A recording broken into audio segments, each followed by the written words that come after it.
Hello, everyone, and welcome to the Calling All Heroes Challengers Cup.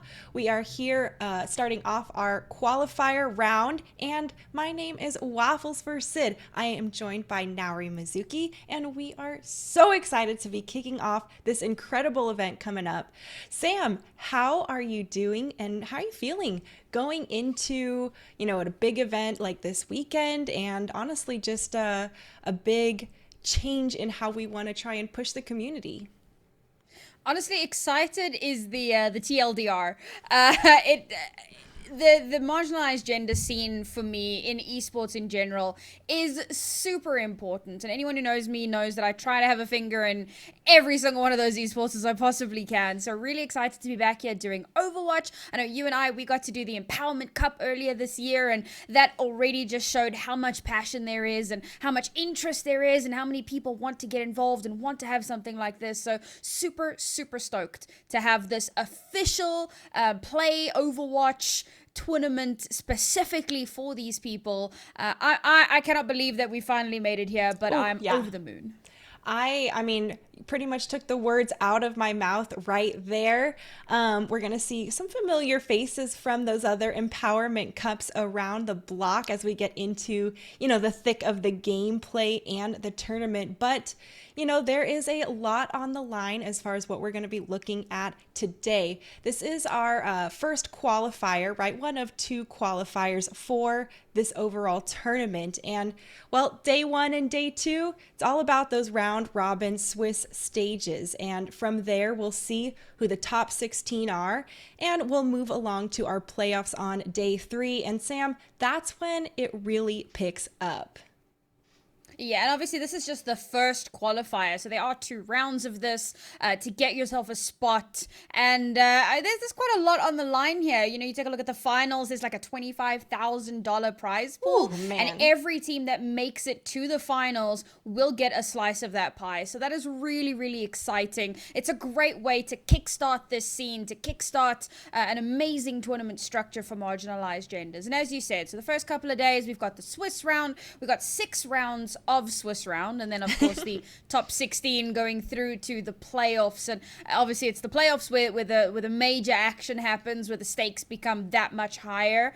But there's a lot of, as you said, right, there's some familiar faces from Empowerment Cup if you were here for that. And Right. I'm looking forward to seeing what these teams are going to be capable of now, particularly, after a few months of being able to play a little bit more. And now with Overwatch 2 having released officially, a lot of people have had a lot more time to actually play on that and get used to a lot of the changes that have happened, since the move over from Overwatch 1 to Overwatch 2. So pretty curious to see what the overall result is going to be here this weekend. Yeah, this is going to be, the very first pretty much empowerment event for marginalized genders on Overwatch 2. So, kicking off with a big event here and hoping to start strong as we continue through the weekend. For our first round of the Swiss rounds, we'll be going to Busan every single time. And then from there, we'll see what the loser picks as far as our hybrid, escort, and push maps. As we progress through the rounds, you guys will see the remaining maps that we roll through of Ilios and Lijiang, and then the remainder of Nepal and Oasis tomorrow. It's going to be, like I said, loser will pick after each round. And, well, it's going to be a first to two for these first 2 days of our matches. And, that's not a lot of wiggle room to make too many mistakes. And it's probably going to put some extra pressure on some of these players. This is the first time some of them are really getting the opportunity to compete at this level, and at a level where there is this support to bring this competition to everybody and, bring the competition to you folks as well. Yeah, and obviously with this being a an open qualifier, the skill disparity could also come into play. And of course, this is where we're going to separate the wheat from the chaff and figure out who those top teams are. Oh, the week from the chaff. I love that. Yes. And, well, there's definitely some big names coming through. To be named, definitely going to be quite the heavy hitter coming up with Altiora Skywards. Well, Altiora is a name that many of us have seen around the block. They have quite a handful of teams here in this tournament as well, Sam. And I got to say, it's really nice to see that, well, a lot of them are stepping forward. They're getting their chance to shine in the limelight. And way to go for a big haul over there. Looks like you guys were already doing something right about, making sure all marginalized genders are included. And, well, I love seeing it. Yeah, I'm really excited because, as you mentioned, we spoke a little bit about the Empowerment Cup teams, and like our third, fourth teams from Empowerment Cup in number one on Overbuff and Mochi. Both of those teams are here competing as well. So, looking forward to seeing how that's going to be. And obviously, with Empowerment Cup having been kind of an unofficial third-party tournament, sometimes it doesn't get the same number of eyes on it. So, it might not get the same level of activity and sign-ups and so on. Now we get into the official supported tournaments, right? So there's going to be so much more interest for this, which means that there are going to be so many more players who are keen to become a part of this. And I think that the skill ceiling will definitely have risen so much, and I really look forward to seeing some of the incredible players coming through here again this time around, and of course some of the newer players as well. And I think that this is just a great platform for these ladies, for all of these marginalized folks, genders. Yeah, 100%, to just show what they're made of. I totally agree with you there. And, with this Calling All Heroes initiative being announced literally alongside Overwatch 2 as a brand new video game, this is really a big opportunity for everyone in the community and Blizzard here to pave a new path and hopefully a new era in kind of what's going on during, in the video game scene. I think there's been a lot of really great directional trending so far, and this is exactly what we need to keep the momentum rolling.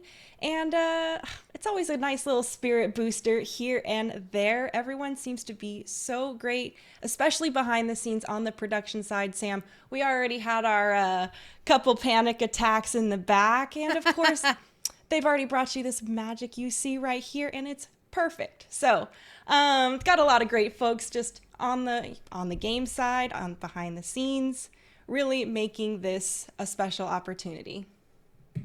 And now we could probably dive in and actually take a look at the teams that we're going to be showing to everyone first up today. And this is a really exciting one. So this is to be named. And, there's some interesting names on this team, to be 100% sure. And looking forward to seeing how they perform here. Now, this, of course, is a pretty seasoned team of players that have kind of competed in a few tournaments here and there. They're relatively high-rated players as well. So I think that there's going to be some really, really strong competition in this team.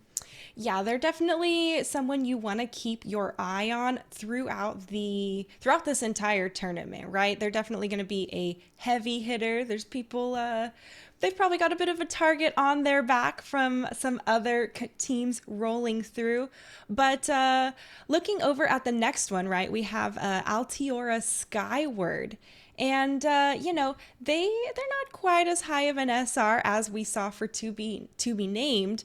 But look, Sam, I personally have I have a personal connection here with Skywards, and Shadow right there.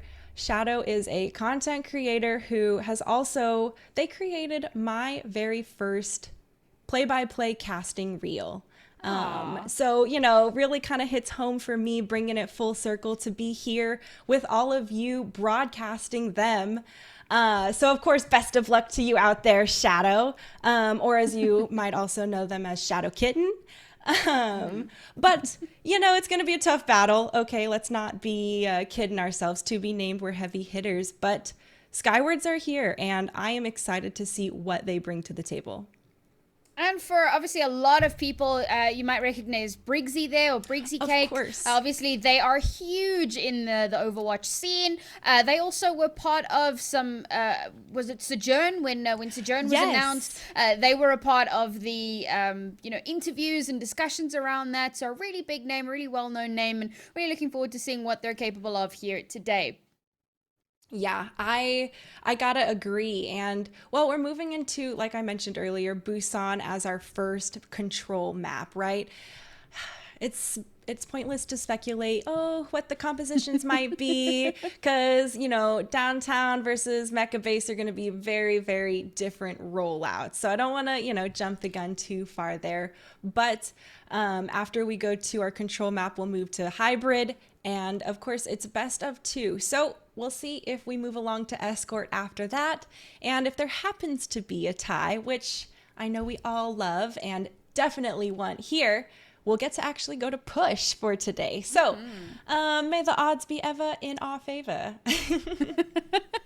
I'm really looking forward to this, and also just a quick one. So, if you weren't aware, Kiriko is available for this tournament, so Ooh, we right. could see some Kiriko action coming through here as well. She's my new main, so I'm really looking forward to seeing a lot of people play her. I'm terrible at her, so I need to get some pointers. I need to see how these players do it, so that I know what to do when I get back to my comp games. But aside from that, I think there are a few heroes that definitely kind of stand a cut above. You look at heroes like Sojourn, who has been incredibly strong.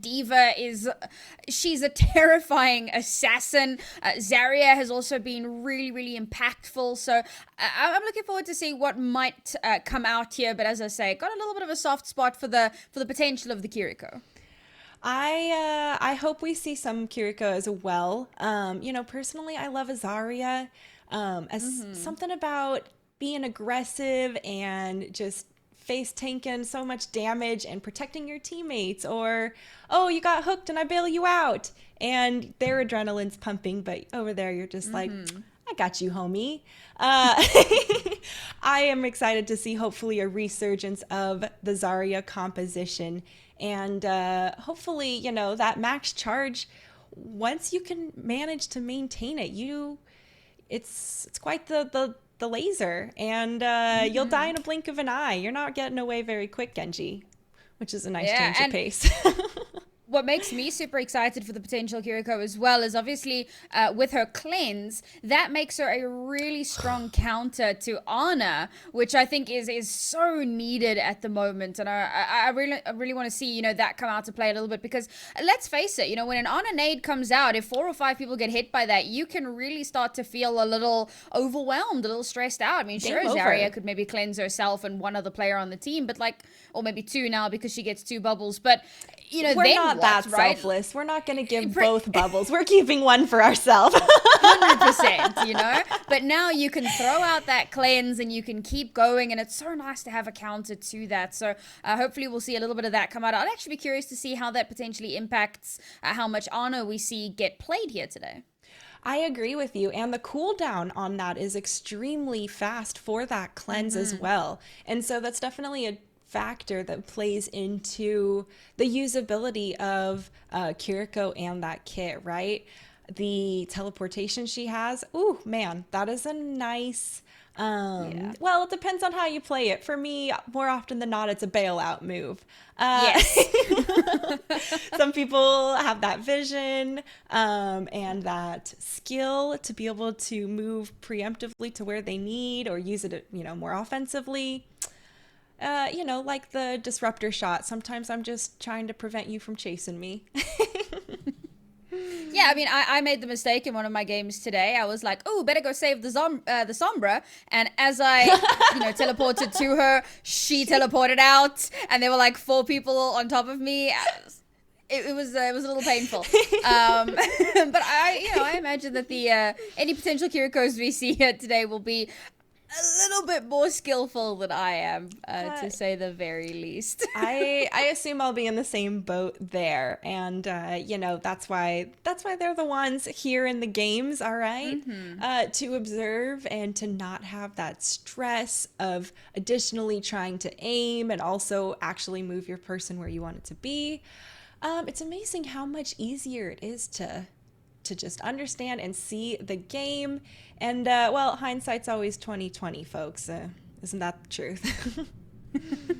Yeah, but I'm looking forward to our first map. I think Busan has always been one that I've really enjoyed. I know that like Mecha Base was one that I love to watch because we got Ooh. to see a lot of like the Mays come out to try and block off some of those potential choke points. And, you know, with the changes to May as well, she's not quite as devilish as a lot of people have found her to be. You know, with the CC nerf across the board, it's definitely made things a little bit more playable for some of your DPS. What I've also found recently is like, because there's so little CC now and because we have so fewer shields, there's been like a resurgence of flanking. There's been a lot of heroes that like to go on the flank, like to get into the team's back line, and Oh yeah. now, you know, you no longer have your flex tank, so you don't have as much peel for your support. So I feel like it's really raised the ceiling quite high for a lot of these teams. You know, you have to be so vigilant. Supports have to know how to be that little bit more self-sufficient. You can't rely so much on the rest of your team. And as I say, it's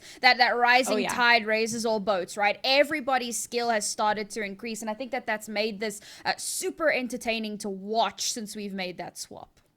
Well, and now Overwatch 2 has been out for long enough with everybody having access and seeing content and, you know, all of the tips and tricks videos from your favorite creators and community members that we are, in general, as a community, just better at the game. And that goes a long way. I know there's a lot of new players that have been brought on since the game has become free to play, but we're finally kind of getting over some of that newbie curve that we all just, you know, you go through it to a degree. But those pros, man, their learning curve is a lot shorter than ours is. Oh yeah, not wrong. I remember one time I was watching, I can't exactly remember who on a stream, and they're like, sure, let me shoot this weapon for the first time. Shoot it once. One shot just goes super wide. Okay, one calibration shot. Boom. Next time, absolutely nails the headshot right out of the gate. And I was like, huh. Oh, so that's what Yeah. it means to be at their caliber. It is, it's the difference between needing 50 shots to calibrate or the one. Like, Yeah. Sorry, folks. Just a quick update. So we are currently just waiting for the game to get started, waiting for the players to get ready. I promise we are not holding the start game button hostage. We do not just. Contrary to popular belief, we don't just love the sound of our voices and want to prattle on forever and ever. As exciting as this is, and as much as there is to talk about, that isn't the the reasoning behind this. We are just as excited as you are for these games to get started, but unfortunately we will just ask that you are a little bit patient as we wait for the teams to ready up.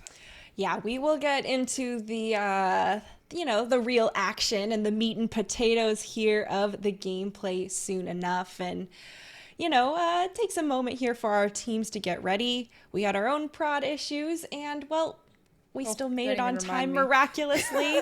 Man, I'm glad you guys, I'm really grateful that Sam was able to join us. She almost didn't have any internet for a brief moment.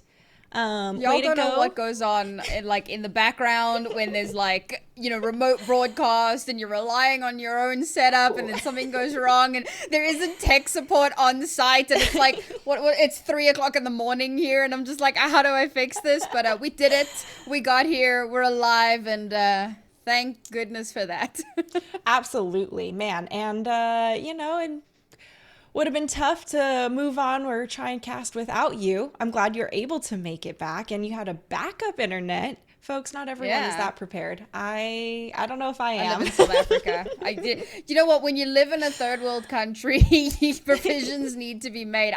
So you know how like California have been like, oh, we might have rolling blackouts. Yeah, we've had Oh, those for yeah. 15 years. So I have literally 2 car batteries behind me. So that if the power goes out, my internet and my PC and my whole setup, it keeps going. So I don't have those problems. Got 2 internets, so if one goes down, the other one is like ready to go. Like you got to have backup plans for your backup plans, folks. Oh man, you know, I a lot of respect there. I definitely need to get some more space if I'm gonna have that much backup plans. But For folks, sure. it looks like we're just gonna take a quick few minute break. We'll get a fix on what's going on and give you an update, and we'll be back with the game shortly. See you soon.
Hey, friends, and welcome back to the Calling All Heroes Challengers Cup. We are pretty much going to hop straight into the game right now, Sam. We are going to see To Be Named going up against Altiora, and we're kicking it off, of course, at a control map and at Busan.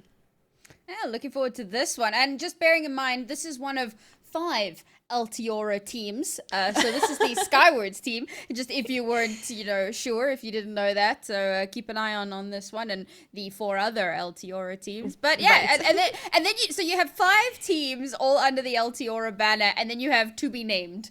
They were just like, you know what, we can't think of a name, so we're gonna go To Be Named. And then it came to the day of the tournament, and they were like, okay, we still can't think of a name. I'll just leave it like that. It's fine.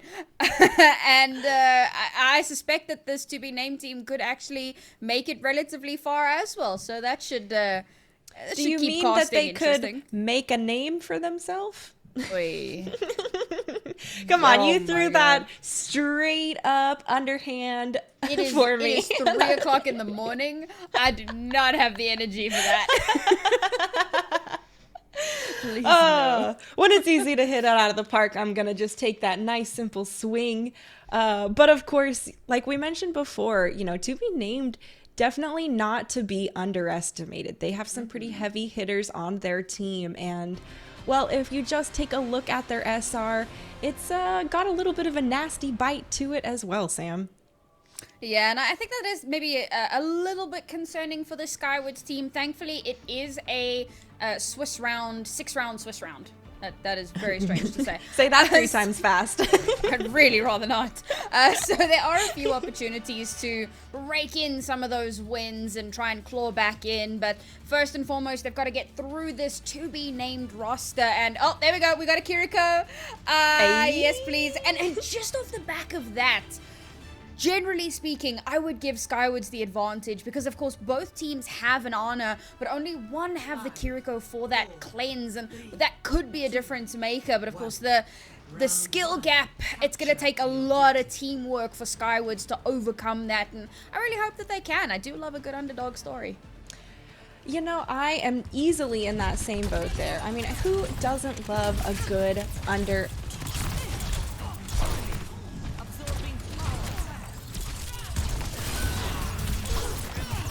Sorry about that, folks. Had a quick mic problem. Now I should be back up.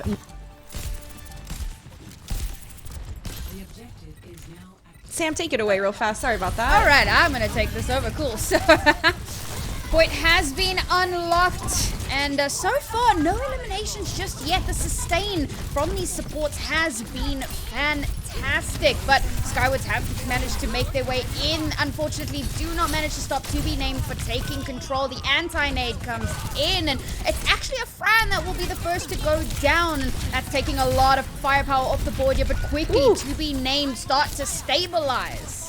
Well, and that's going to be them taking this point here, starting off for the control map, right? So definitely going to be harder for Skywoods to push in now that they've been defensively set up. And, well, hopefully we'll see if Leaf's Nano can turn the tables a bit.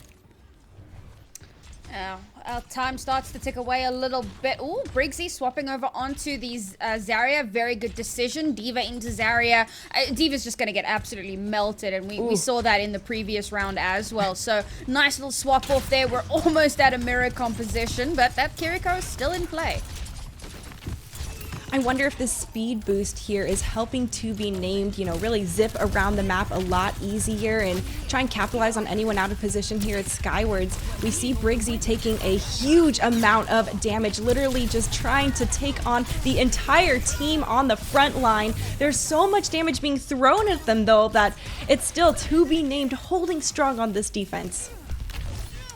Well, yeah, that's a little bit of an unfortunate one. Briggsy Cakes goes down so early there. And despite the Ana pocket, some really great target focusing from To Be Named. And as soon as Briggsy Cakes is off the board, there isn't really anything to help the rest of the team sustain. They've got, fairly selfish heroes as well. So, you'd think that might help a little bit. But I think the Lucio is helping so much for that extra little bit of sustain for To Be Named.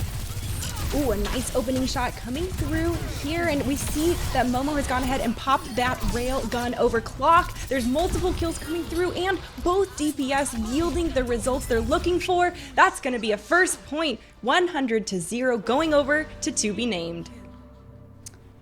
A very strong start here for the To Be Named roster. You know, Skywoods, they make some quick decisions.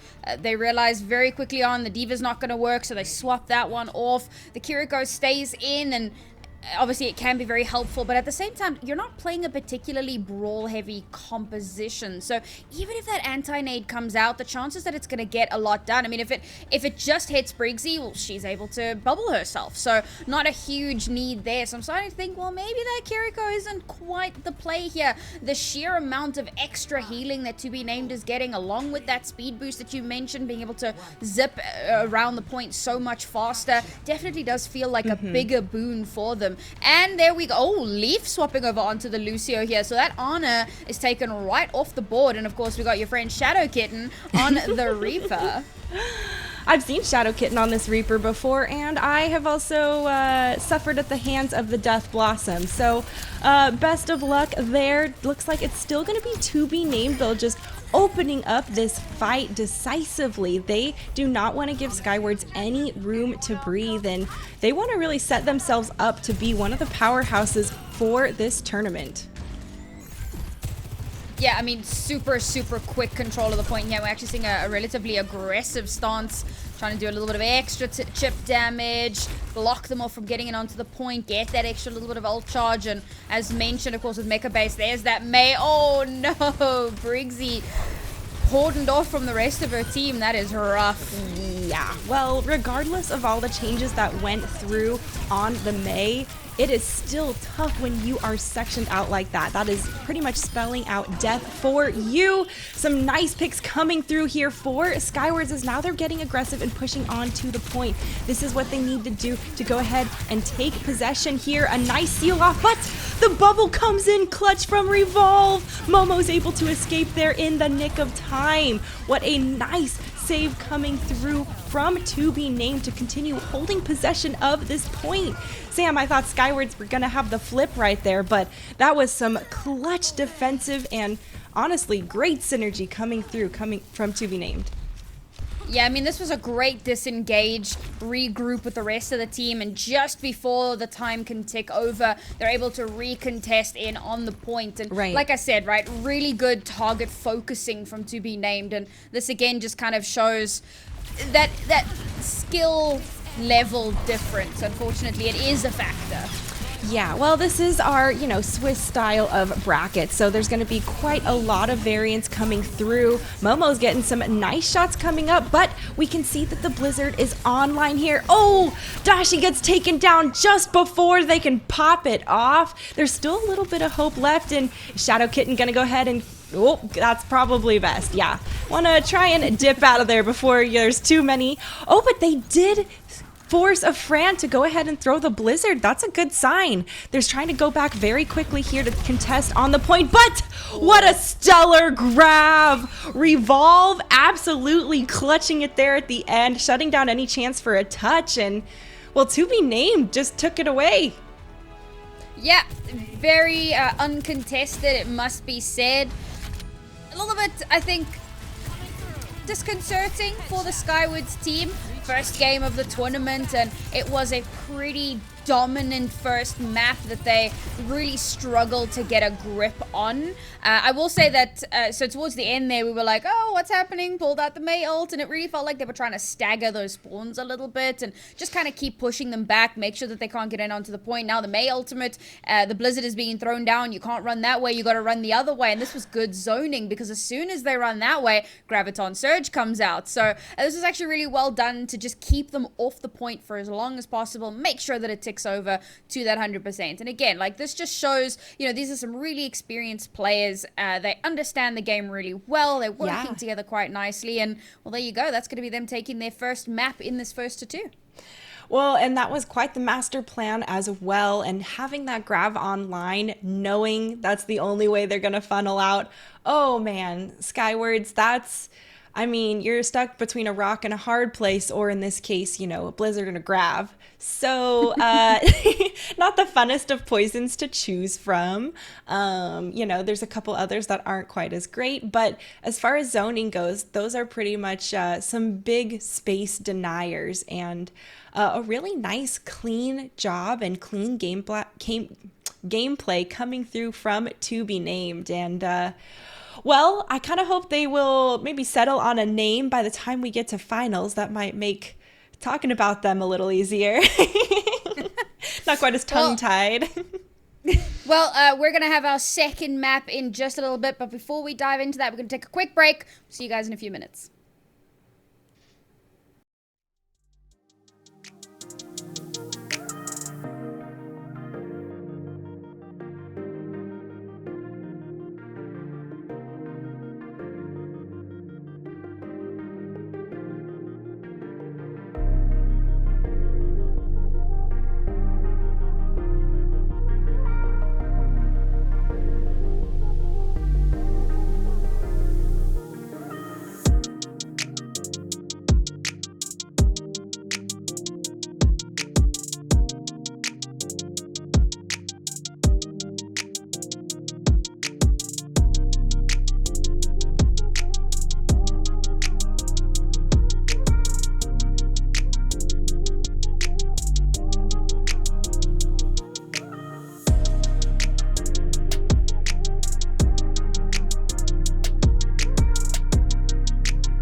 Hey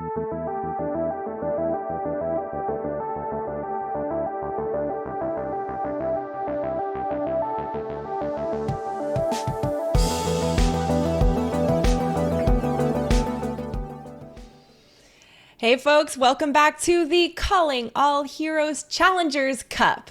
We are about to move into our second map of our first Swiss round robin here.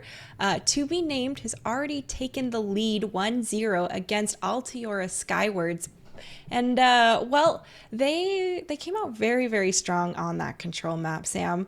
We all saw them 100% zero it, and there was some clean gameplay going on that really makes me think they're gunning for the finals here later down the road.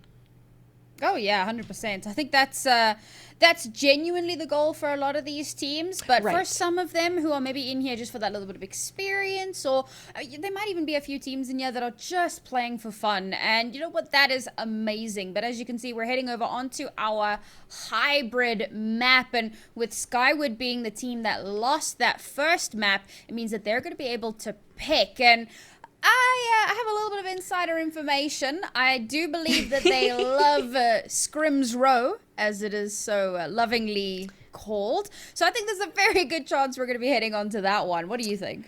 I reluctantly have to agree. Personally, we're all at Snooze Row. I mean Kings Row. So Okay, frequently. hold on a second. What? No. We're there all Do the not. You gotta put time. some respect on Kings Row, okay? Nah, I'm not having any of this. First the bad puns, now Oh. you're disrespecting Kings Row. There's so many I'm, more, new things. And as a broadcaster, personally, I'm like, okay, we always go here. We always cover this map. So, talking about these new composition strategies or, these new corners, it's not happening at this map. Scrims Row. But I gotta say, playing on Kings Row is a whole different boat for me. Okay, I want to be clear. Caster Sydney, nah, Kings Row is fine. Playing Sydney, yeah, let's play on Kings Row. I also want to play attack on Kings Row, just like everyone else.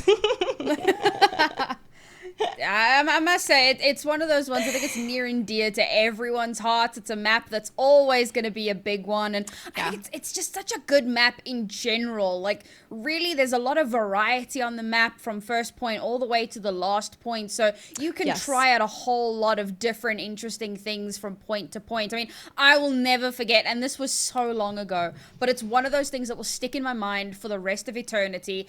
LA Gladiators playing goats. Surefour doesn't leave the spawn. He swaps to Widowmaker while his team does around the world. He pops out and gets like a 3k. And I mean, that is just the creativity that is possible on that map, even in a meta that was as very, very one-dimensional as goats. Like, it's such a good map for that. And I'm looking forward to seeing if these two teams have anything super creative to show us. I agree with you there. It does really facilitate some really good opportunities to shake things up and, well, to bring, some of those unsuspecting tricks to the table, especially since I feel like some people might get a little complacent on Kings Row, right? Oh, it's Kings Row. We're comfortable with it. Everybody knows it. We don't need to overthink it. And then well, there's that curveball you mentioned that rolls through. And honestly, I really hope we see some of that moving forward. I definitely think if Skywards has any curveball tricks, now is the time to try and use them here against To Be Named, because this may be one of their toughest matches that they have all tournament. We mentioned To Be Named might be one of the, biggest front runners here at this level and for this cup. And well, it's now or never. You got to leave it on the map. Alrighty, so let's take a look at what we got here. Ooh, we got a Sigma. I'm looking forward to seeing how that plays out. I think that that's such a good thing to have. And of course, with the Widowmaker as well, so you can give her a little bit of a shield if you want to. It's a double sniper setup with the Zenyatta. So looks like Altiora Skyward's teammates might just be getting absolutely melted here. And again, so they do have the Zarya, so they can potentially cleanse. But of course, Discord Orb is not on a cooldown. Yeah. You just spam that bad boy. So that, I mean, that would be an interesting way to potentially bait out Bubble if that was the plan. But I think all things considered, definitely going to favor the to be named roster. Oh, we might just be looking at early picks and then swap off. That's also a possibility. Okay, yeah. So it looks like that might have been some just initial scouting here coming through. Momo's on that Sojourn who, you know, you mentioned earlier Sojourn is just so powerful right now all around, and the added movement plus is honestly just fantastic, especially for a DPS like that. Right now we can see those Skywards, you know, backing off just a little bit. They don't want to get too close to be named, but we can see Shadow Kitten. There he is, sneaking up on the side. Its BB does go down, but Dashi pays for it with their life. Now we can see to be named has an opportunity here to push on forward. They've got that spawn advantage, Sam. Oh, well, that's what I was saying about the flanking characters, and at least in my games, it's always the Reaper or it's the Cassidy. You know, one of those two is going to be flanking, but to be named seem to have taken back control, and oh, goodness me, it's BB absolutely popping off there with the Kiriko. Those headshots can be devastating. Ooh, yeah. Oh my. And well, of course, there's some cleanup coming through, and honestly, that is a tough stagger there for Dashi. Skywards are going to have to just totally try and regroup, and well, hopefully they can hold here along some of this alleyway. Oh no! Sam, those are some late picks. That's heartbreaking for them. Oh, the delayed spawn potential here. That is. No. Juke him. Juke him, yeah.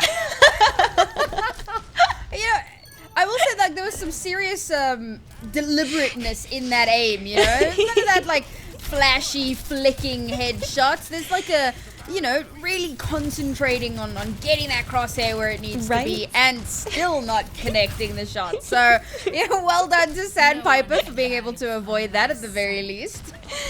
Yes, you know, some bob and weave, all right? Sometimes that's all I have in my tank, and honestly, you guys need to be watching out, bobbing and weaving. Momo pops the overclock, and we've seen how deadly they are with this railgun. It's not the first time they've had a lot of value off of that ultimate, and Sam, this is tough for Skywards. They are just being corralled backwards. The point still not quite at the second checkpoint yet, so they could try and regroup here to hold just before. At least now, you know, obviously you have a much closer spawn, so you have the possibility to, you know, lock it down a little bit. But oh no, the flanking Widowmaker. No one expects the flanking Widowmaker. Is she gonna make it up with spotted. Her life? This might be, yeah, there's a nice push back there coming through. It's, you know, a little lackluster still. It's tough. To be named got this cap. But this is the thing. So you've got the Widowmaker in the back line, basically creating a distraction. The entirety of LTR turns around to deal with the Widow, and no one's watching the front line. It should not have worked that well. That is tough. We see Kitsune's rush thrown straight into the amplification matrix.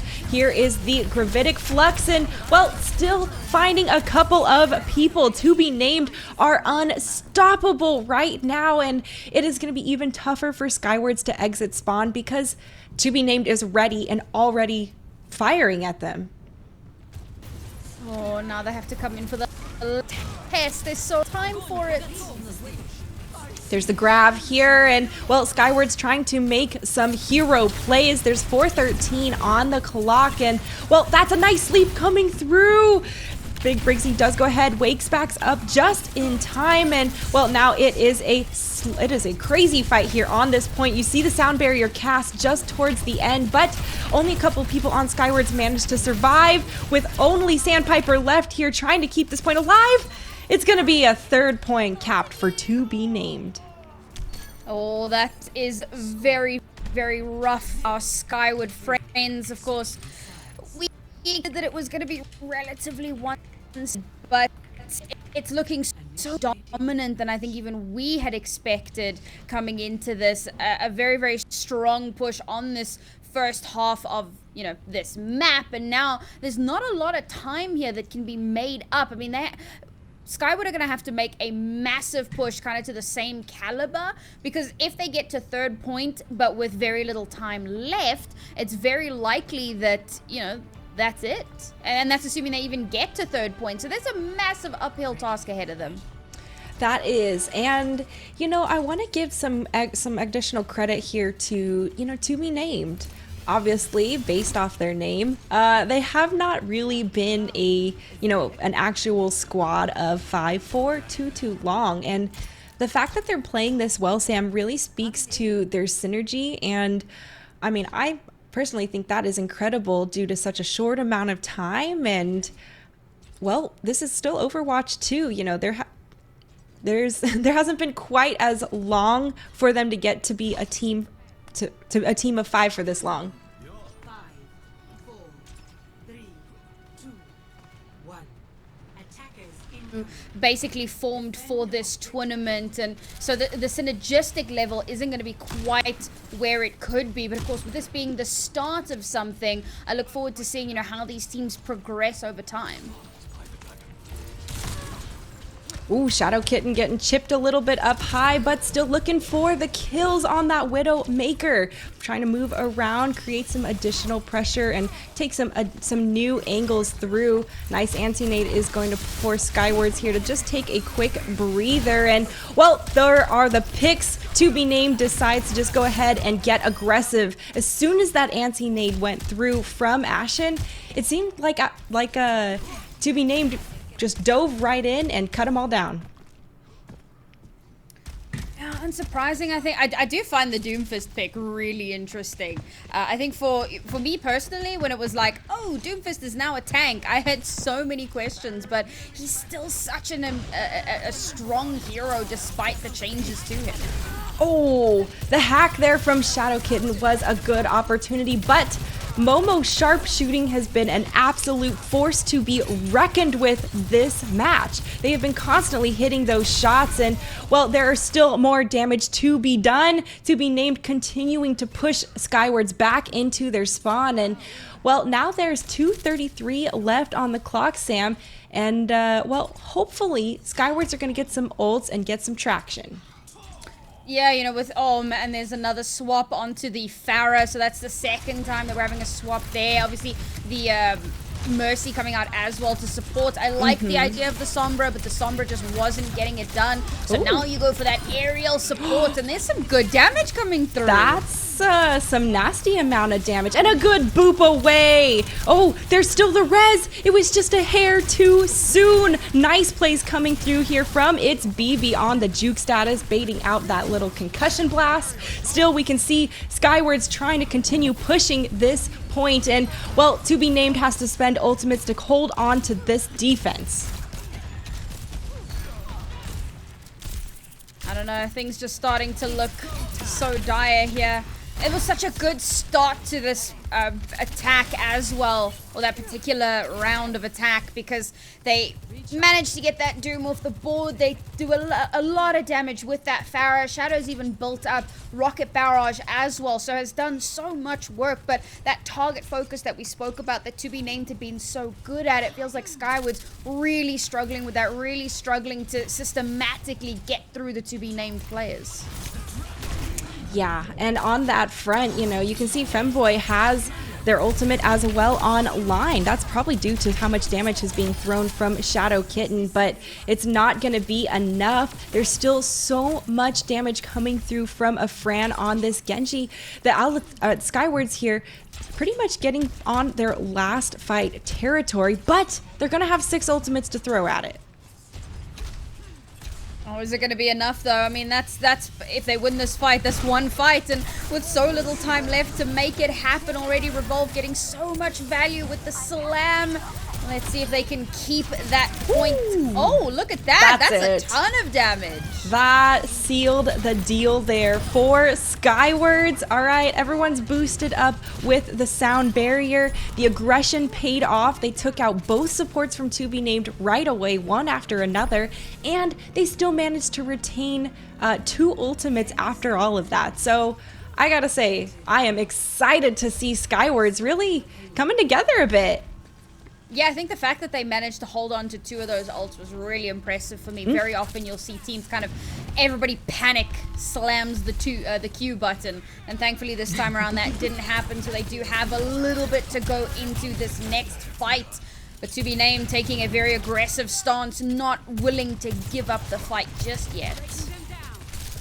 We see this overclock here is online, but Briggsy is taken down early. Oh, just kidding. Brought back into the fight quite quickly, but the damage has been done. To be named, taking out 2 more people during the res time. And well, that's going to be Skyward's going back to spawn and hopefully regrouping here once more. They've still got overclock available. Oh, only about a minute and a half. Once they finally do manage to regroup, the Valkyrie, as you said, taken off the board very, very early on, and they're already diving straight back in, and immediately Shadow Kitten's taken down. The Pharah into the Sojourn is just not the play. I mean, look, folks, it is tough. It doesn't matter what character you're playing. With the way Momo is hitting their railgun shots, especially during that overclock, you pretty much don't have any chance unless you're a tank. I don't know how to, there's no way to help them on that front. They're just absolutely insane. And well, there's a couple of picks early here. Revolve is brought back into the fight, but it's BB suffers as a result. And that is actually a huge opportunity here for Skywards to take a lot of space. Getting out of this alleyway is exactly what they need to really shift the momentum in their favor, Sam. At least they're finally starting to get a little bit of push on this payload, but they're going to have to stick to it like glue. Still 50 meters to get to that checkpoint with under 40 seconds to get there, and to be named now regrouping with 3 ultimates available, and there's nothing for Skyward to use to deal with any of them. It's going to be tough. That To Be Named also has the Nano Blade online as well. So trying to take any of them out before it's available. Well, he just slices straight into the air. Oh my gosh. Shadow Kitten, he was literally flying as he dashed up to you. And well, as a result, once again, the Nano Blade just cuts through everybody. Folks, we've seen that rinsed and repeat many times before, but all in all, a really nice job here. No one can touch, and To Be Named gonna go ahead and take King's Row and take the series. Yeah, I was really worried about that final engagement. Obviously, they didn't have that sound barrier available just yet, and so there was really nothing to help deal with the Nano Blade when it came through. And you know, credit to Be Named doing a very good job of patience with their ultimates, not just kind of throwing them out, panic ulting, really considering every single ultimate, every single ability, and making sure that they had control and that if they did use something, it was going to get the full effect. This is clearly a team that, as we've said a couple of times, are looking to the top. They want to make it all the way, and based on what we've seen here, they might just have what it takes. You know, I definitely will have my eye on them through the remainder of the tournament and how they proceed through the bracket. I think taking a look at who their upcoming opponents are will really give us some more insight as to the consistency of this team as well. It's round robin, so, you know, I would love to jump to some fun, positive conclusions, but the skeptic in me says, you know, let's collect a couple more data points. Especially, you know, since we have a wide range of teams who signed up, right? Who knows what other compositions will be brought to the table? And, well, we're still early in the competition. There's plenty of time for an underdog to surprise us all.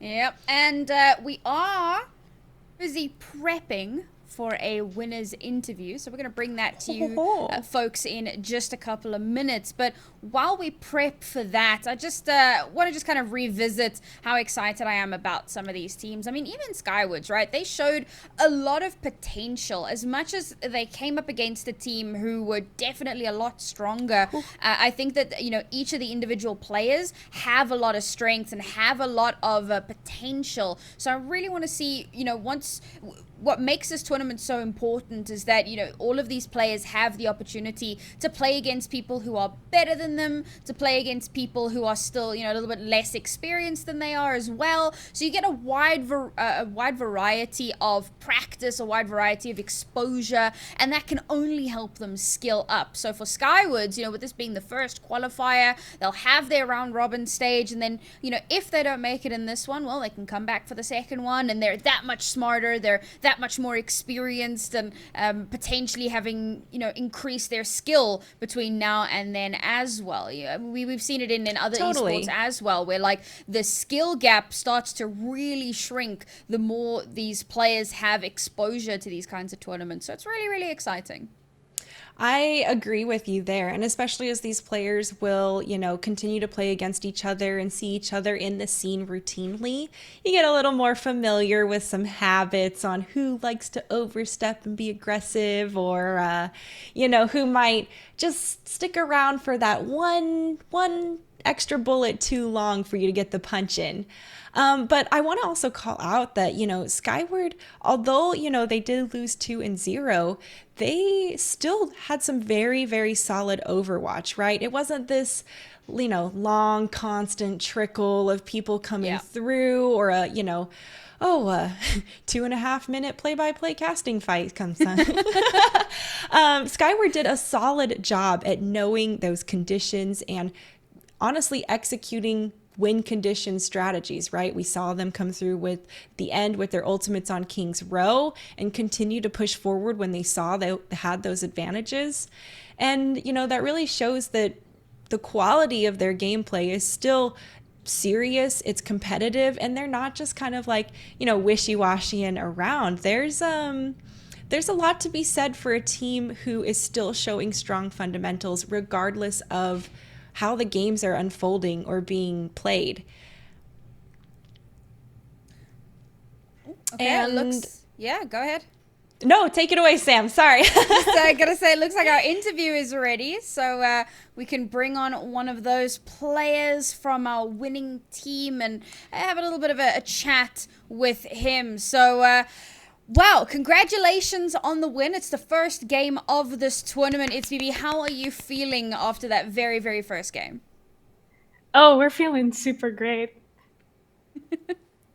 Well, that is awesome. And what's kind of how are you guys feeling going into this tournament? As a team, as a unit, what's kind of your guys' like mentality or current mindset?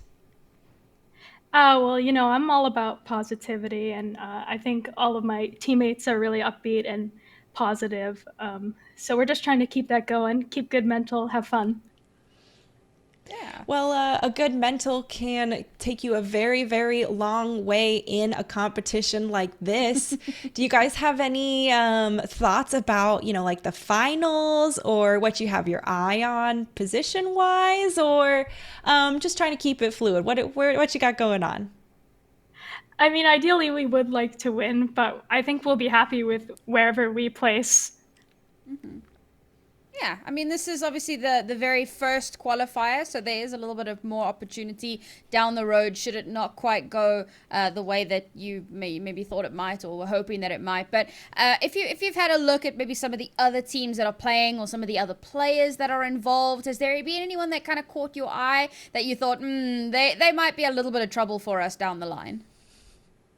I did take a glance. I think everybody is going to be super fun to play against, and I'm really just here to have fun, and I hope the other teams are too. Ah, love that. Well, I definitely know everyone's here to at least have fun. Some people have a competitive edge like myself that isn't always the most healthy. But it's people like you, it's BB, that keeps us reeled and dialed in, right? Keeps our mental state positive. And, I gotta say, I'm really looking forward to seeing how you guys are going to progress through the tournament. Do you have any, advice for maybe other people in the tournament who this might be their first time in this type of competition or environment? Any thoughts? Well, we're gonna bring it back to the mental. I think it's a lot about keeping it positive, even when, you may be losing. And it's all about rallying your team together. And I think if your team is really focused and having a good time, then I think it will reflect in your gameplay. Hell yeah. Well, last Yeah. one from me. Do you have any kind of shout outs that you'd like to give? Obviously, this might be one of your first times on one of these official streams. So, is there anyone that you'd like to really just say thank you, or you're awesome, or, anything you'd like to say, or maybe a little bit of trash talk, anything you want to just shout out to the stream? Fan the flame. Well, I'm not much of a trash talker, but I like to shout out, the whole tournament staff. They were really great about putting everything together, and my team. We're kind of a bunch of free agents that were mashed together last minute, and we're vibing really well and just having a great time. And shout out to all of the other teams competing, and I hope they have a great time. Hell yeah. Well, that is honestly, it's some refreshing sportsmanship to go around. And it's Vivi. Congratulations on your win again. Thank you so much for joining us in the interview booth. Maybe we'll see you again in the interview booth or one of your teammates as well. But best of luck to you in the future for this tournament. Thank you. All right, folks, so we are going to be moving along. We have a couple more rounds of our round robin coming up next. We will be seeing our round 2, right? So we're going to see Team Toki go up against DU Pioneers. Once again, it'll be our first to 2, and we'll have to see how it all unfolds, folks. So don't go anywhere, and we'll be back soon.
Hello, friends and family, and welcome back to the Calling All Heroes Challengers Cup. Now, I had it wrong when we signed off during the last break. We're actually going to be seeing number 1 on Overbuff go up against Team Mochi for our second match of the day. And Sam, this one's going to be a humdinger, and it's also their first round of the round robin, so no pre-established scores yet to reference. Clean slate going in.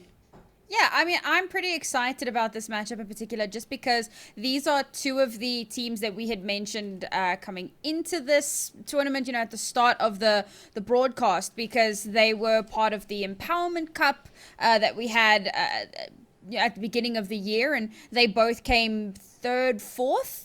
So, there were two teams that had really gotten to kind of the higher echelon of that tournament, really distinguished themselves from a lot of the other teams, and played very, very well. So, really, I don't think they actually had the opportunity to play each other, at the very least, not in the playoff stage. So, this will be a really cool opportunity to see, how do they stack up against one another.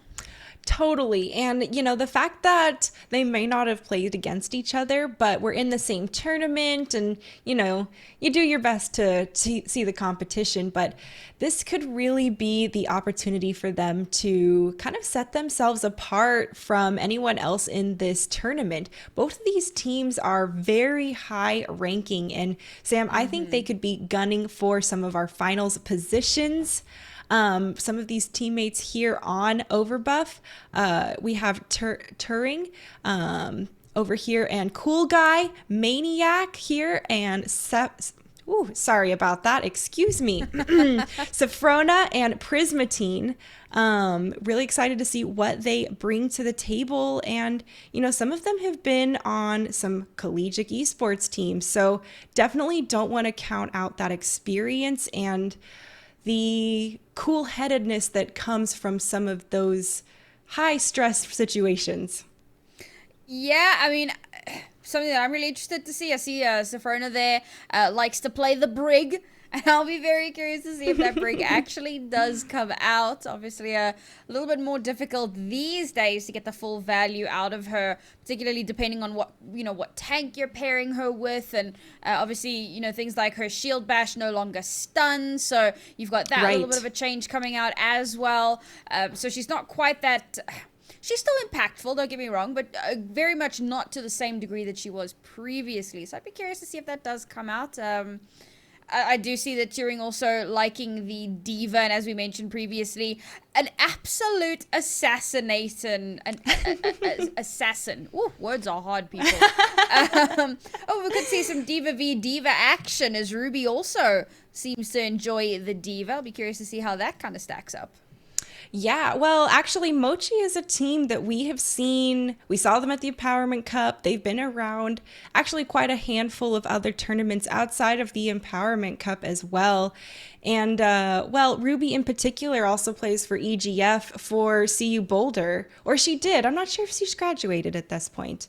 We got Hammy and Sunshine also in the lineup. And then, of course, on the support side, we've got Jam over there and Aramori. Sorry, working on that one there. And I gotta say, I'm really looking forward to seeing Mochi play once again. Ruby is, get ready for your ultimates to be eaten, because she will be there with the defense matrix. And, if I recall reading her Twitter correctly, I think she also did a stint as an intern for Blizzard recently. So, really getting in the community and, making an impact in the game that we love. Well, I'm quite excited to see how these two teams match up. As we said, this should be a far more evenly matched game than what we had in our very first game. And very often that is kind of the nature of these open tournaments, because it tends to be somewhat randomized. You'll very often find these really, really high ranking teams against some teams that are still, a little bit newer and still kind of finding their footing a little bit here. But now we have two very high-ranked teams, two teams that we know can perform to a really good level. We've seen them compete a few months ago, so it has been a few months, and of course that was on good old Overwatch 1. Now we roll on in on Overwatch 2. Some changes have come forward, and let's see how well they've adapted to that. I am loving the fact that Maniac's going to be rolling out on the Sombra. I think the Sombra is incredibly powerful, but I'm a little bit worried because Ruby is on that D.Va, but Turing is on the Zarya, and Ruby's going to have a really, really tough time dealing with all of that damage. I agree with you there. And, well, it's going to be about trying to make sure they're not getting too much value or throwing too much damage into the bubble. A nice opening hack there by Maniac is going to make sure that Overbuff gets control of that health pack and, as a result, has control of that side of the map. They're going to have some nice additional heals available to really keep themselves topped off. And, well, it looks like they're getting even more health packs to continue covering this area of the map. It's going to be tough for Mochi to try and push on through, but there's the pick off onto Maniac. Don't know how that happened when you could have been cloaked, but Mochi still continuing to try and push on through. Prismatine goes down as a result. There's the D-Mech there on Ruby, but there's a few exchanges back and forth. Mochi still has possession of this point, and with this kill here on the end, they're going to take down Turning and take down his charge. Now, Her charge. I think that this was a great adaptation for Mochi. They know that the Sombra has now hacked that health pack, so they need to pull away. They need to allow Overbuff to kind of walk into them a little bit. Sunshine, well, she throws out some of that bit of ability there, a few shots in the dark, and manages to spot out the cloaked Sombra. And that's massive because gets that pick off. That means that there is no more hackability. And the fact that Ruby's able to survive so long versus a Zarya is really, really impressive. Ooh, there we go. Some more damage trying to be put here through from Turning. And, well, it's going to be Prismatine getting the actual first kill here in the feed. Cool Guy goes down in the mix of everything. And, well, Mochi is still holding strong on this point. They know that it's going to take more than that to kick them off. And, well, Overbuff's going to have to be a bit more concise in their team fighting if they're going to take possession. It feels like Overbuff really need a bit more of that target focus that we spoke about a little bit earlier on. Ruby is getting way too much value on this D.Va. She's surviving for so long, and Turing just not able to do the damage necessary to get her out of mech and get that Matrix off the field, because that Matrix can be incredibly powerful. So needs to be a little bit more help for Turing there to get that done. Overclock here popped by. Cool Guy trying to find the damage and takes down Ruby just as she's thrown her self-destruct over the edge. No remech on the table, and this is exactly what Overbuff wanted to go ahead and take this point. Mochi managed to stall out long enough to make this long enough to get them to 99%, which is actually really nice. They're in last fight potential, but Sam, it's going to be tough pushing into Overbuff. Well, yeah, there's 3 ultimates available for you, for Overbuff, and if Maniac can get into a nice little position to drop that EMP, that could shut things down in their wake, possibly even shut down some of these ultimates. But keep in mind, Mochi still has a lot to work with here as well. Oh, found and had to go ahead and pop that EMP really, really quick as a result. There's the blade caught in the grab. You're going nowhere, my friend. Hammy, and as a result, has to back off, is eventually taken down. A really nice response here from Overbuff to the aggression of Mochi, but it didn't matter. Mochi managed to just go ahead and clean him up, and that's going to be the first round over. Yeah, I think that the Graviton Surge was great to try and just zone out the Genji as much as possible, but with that EMP coming through as well, you start to think, geez, EMP, Graviton Surge, there's so much there to maintain control. But obviously with Ruby having swapped over onto the Zarya, they had quite a little bit of help there in the form of her bubbles to just keep mitigating a little bit of that damage, keep them alive that little bit longer, and she took the 1v1 against Turing, and well, she came out on top as the better Zarya in that fight, and they're able to do that little bit of cleanup. But of course, that's a little bit of an unfortunate one, but it was a lot closer than than what we saw in our previous match. So now we head onto the second point. See if Mochi can make some much needed changes here to regain some control. Yeah, it's definitely going to be a tough ask, though. Here we oh, almost spotted out. I thought Maniac was going to get caught right there, but just goes ahead, decides to give him, well, go up and give him a little high five real fast. Still spotted out regardless, but we see Overbuff here starting to post up on this high ground. They're slowly trying to whittle down Mochi, but it looks like it's going to be Maniac who is caught out and taken down first. You can see that there in the feed, and well, Sunshine holding no prisoners and not holding back at all, continuing to just aggress forward here onto Overbuff. That's a clean first take. Sojourn has been Sunshine has been so good on this Sojourn, just constantly being kind of a thorn in Overbuff's side, and happy to see Turing swapping off of that D.Va onto a Zarya of her own, just to be able to bring that fight a little bit better, because as we mentioned, the D.Va does really struggle to deal with a Zarya. But look at this aggressive hold from Mochi. They don't want to allow Overbuff anywhere near that point. And I don't blame them with Turing on this Zarya as well. You don't want them to get too charged up, taken down early in this fight. And Sam, now that there's only one tank available, it's so much more critical when they're taken out this early. And well, Mochi here gonna go ahead and just keep holding. There were a few picks there for Overbuff as well, and you start to think, well, maybe, but too little too late, unfortunately. Even when you have made a few picks, you have to realize when to back out and regroup. They've done that, so they might just get to this point a little bit faster than Mochi, might just be able to put up a bit of a fight here. Oh man, 2 exchanges already out of the gate, and Cool Guy is relentless here. We can see this overclock putting in a lot of damage, but Mochi still has to get pushed off completely. They have a bit of possession here, and they commit the amp matrix? That was a bit ambitious, and well, it looks like it's gonna pay off. They continue to hold down the fort. And again, man, I keep bringing this up, but that target focus, target prioritization, you know, Mochi lose quite a few players in that engagement, but they're able to, because obviously it goes pretty back and forth, but it's Mochi who are able to stabilize and start focusing in, get those all-important picks off. Oh, and the kill there. 2 kills from the Dragon Blade. Hammy is popping off as that Genji, but gets hacked up here at the end. It's going to be a little too late, though, as Mochi continues to pop off. Sunshine throws a bunch of shots in that overclock, and, well, Sam, that's going to be Mochi taking this first round.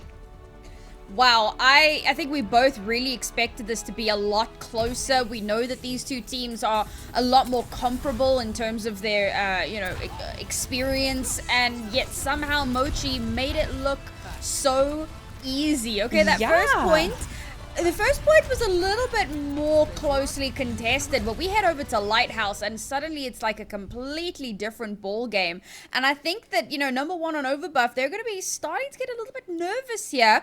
They've lost that first map. Now they're going to be heading over onto the second, and obviously that's going to be their own map choice. So they're going to have to be very, very careful and deliberate about which map they choose here.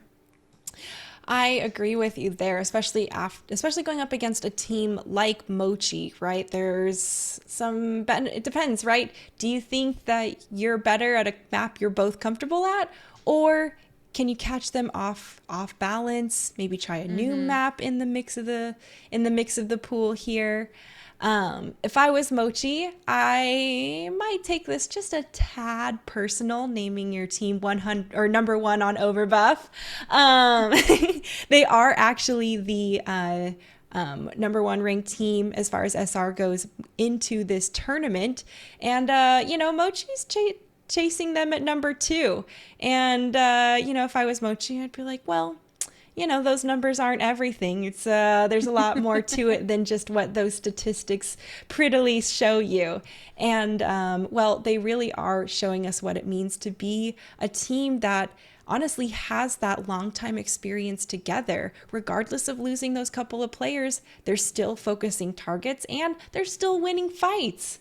So, gotta say that's always really refreshing. And I'm really looking forward to see what comes up for our next map. We'll be moving on to our hybrid, folks. So don't go anywhere. We'll see what's picked and get into the action.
Hello, everyone, and welcome back to the Calling All Heroes Challengers Cup. It looks like we got Sam just frozen over here for just a moment, folks, but I know she is on her way and will be returning shortly. We are moving into our second map here, our hybrid map after Control, and well, we're still waiting on the teams to see which one, particularly number one on Overbuff, chooses for their next map. We've talked about King's Row earlier. Personally, I am hoping for some Parisio, but you know, a girl can dream. The Tower of Eichenwald is always a fun time, but like I said, it's still up to the losers to really decide where they want to try and take Mochi on for this next round. Mochi had a really strong performance, and you know, we've praised both of these teams, but Mochi in particular has been together for quite an extensive amount of time, and I do think some of that synergy is really critical to how well they're playing. And honestly, that is exactly why your SR ranking really doesn't matter at the end of the day. This is a team sport, and well, if you can't synergize with your team, you should probably pick a different game. What? Welcome back. Sorry, Sam. I was talking about teamwork and how important it is. And if you're not here to be a team player, that's Overwatch isn't the game for you, especially like, you know, the way that was worded, I was like, if you can't work as a team, leave. And like, I had these like IT crowd flashbacks for anybody that's old enough to remember the IT crowd. Like, I mean, you don't necessarily have to like quit. Just, you know, get your ego in check and you know, work together. But I was hearing what you were saying. You're 100% right. Like, SR at a certain level becomes merely an indication, right? So let's say, for example, you've got like a 4K team versus a 2.5 or a 3K team. Sure, that's going to make a big difference. But if you've got like 4.5K versus 4.8, 4.9, it becomes far less of an indicator, so much as something like, you know, how long you've been together, how well your team is synergizing together, how well you understand each other. Like, that becomes so much more important at that level. And that's clearly what Mochi are leaning into here, that understanding of one another and how well they play together, and I'm loving to watch it. Man, that was some beautiful nutshelling, Sam. Welcome back. Thanks. You're welcome. My work here is done. But I do hope we continue to see Maniac here on the Sombra. You know, we shouldn't overtalk about the offense. There's still plenty of time to change up what they want to take as far as their approach. But with Ruby on the Zarya, that could be, you know, quite a different change of pace pushing into Turing here on the Diva. You say interesting change of pace. I think we've seen that on both maps. One or the other goes Diva when the other one is Zarya, and they're instantly forced to have to swap off, and we'll see if Turing does do that. Has she? Okay, now she knows for 100% sure there is a Zarya there, but looks like she might just opt to try and take that fight anyways. Cool guy, no shot. Wow. Just absolutely bullying them. Look at this. What's happening? What am I watching? The pocket Hey, yo, here. they have families.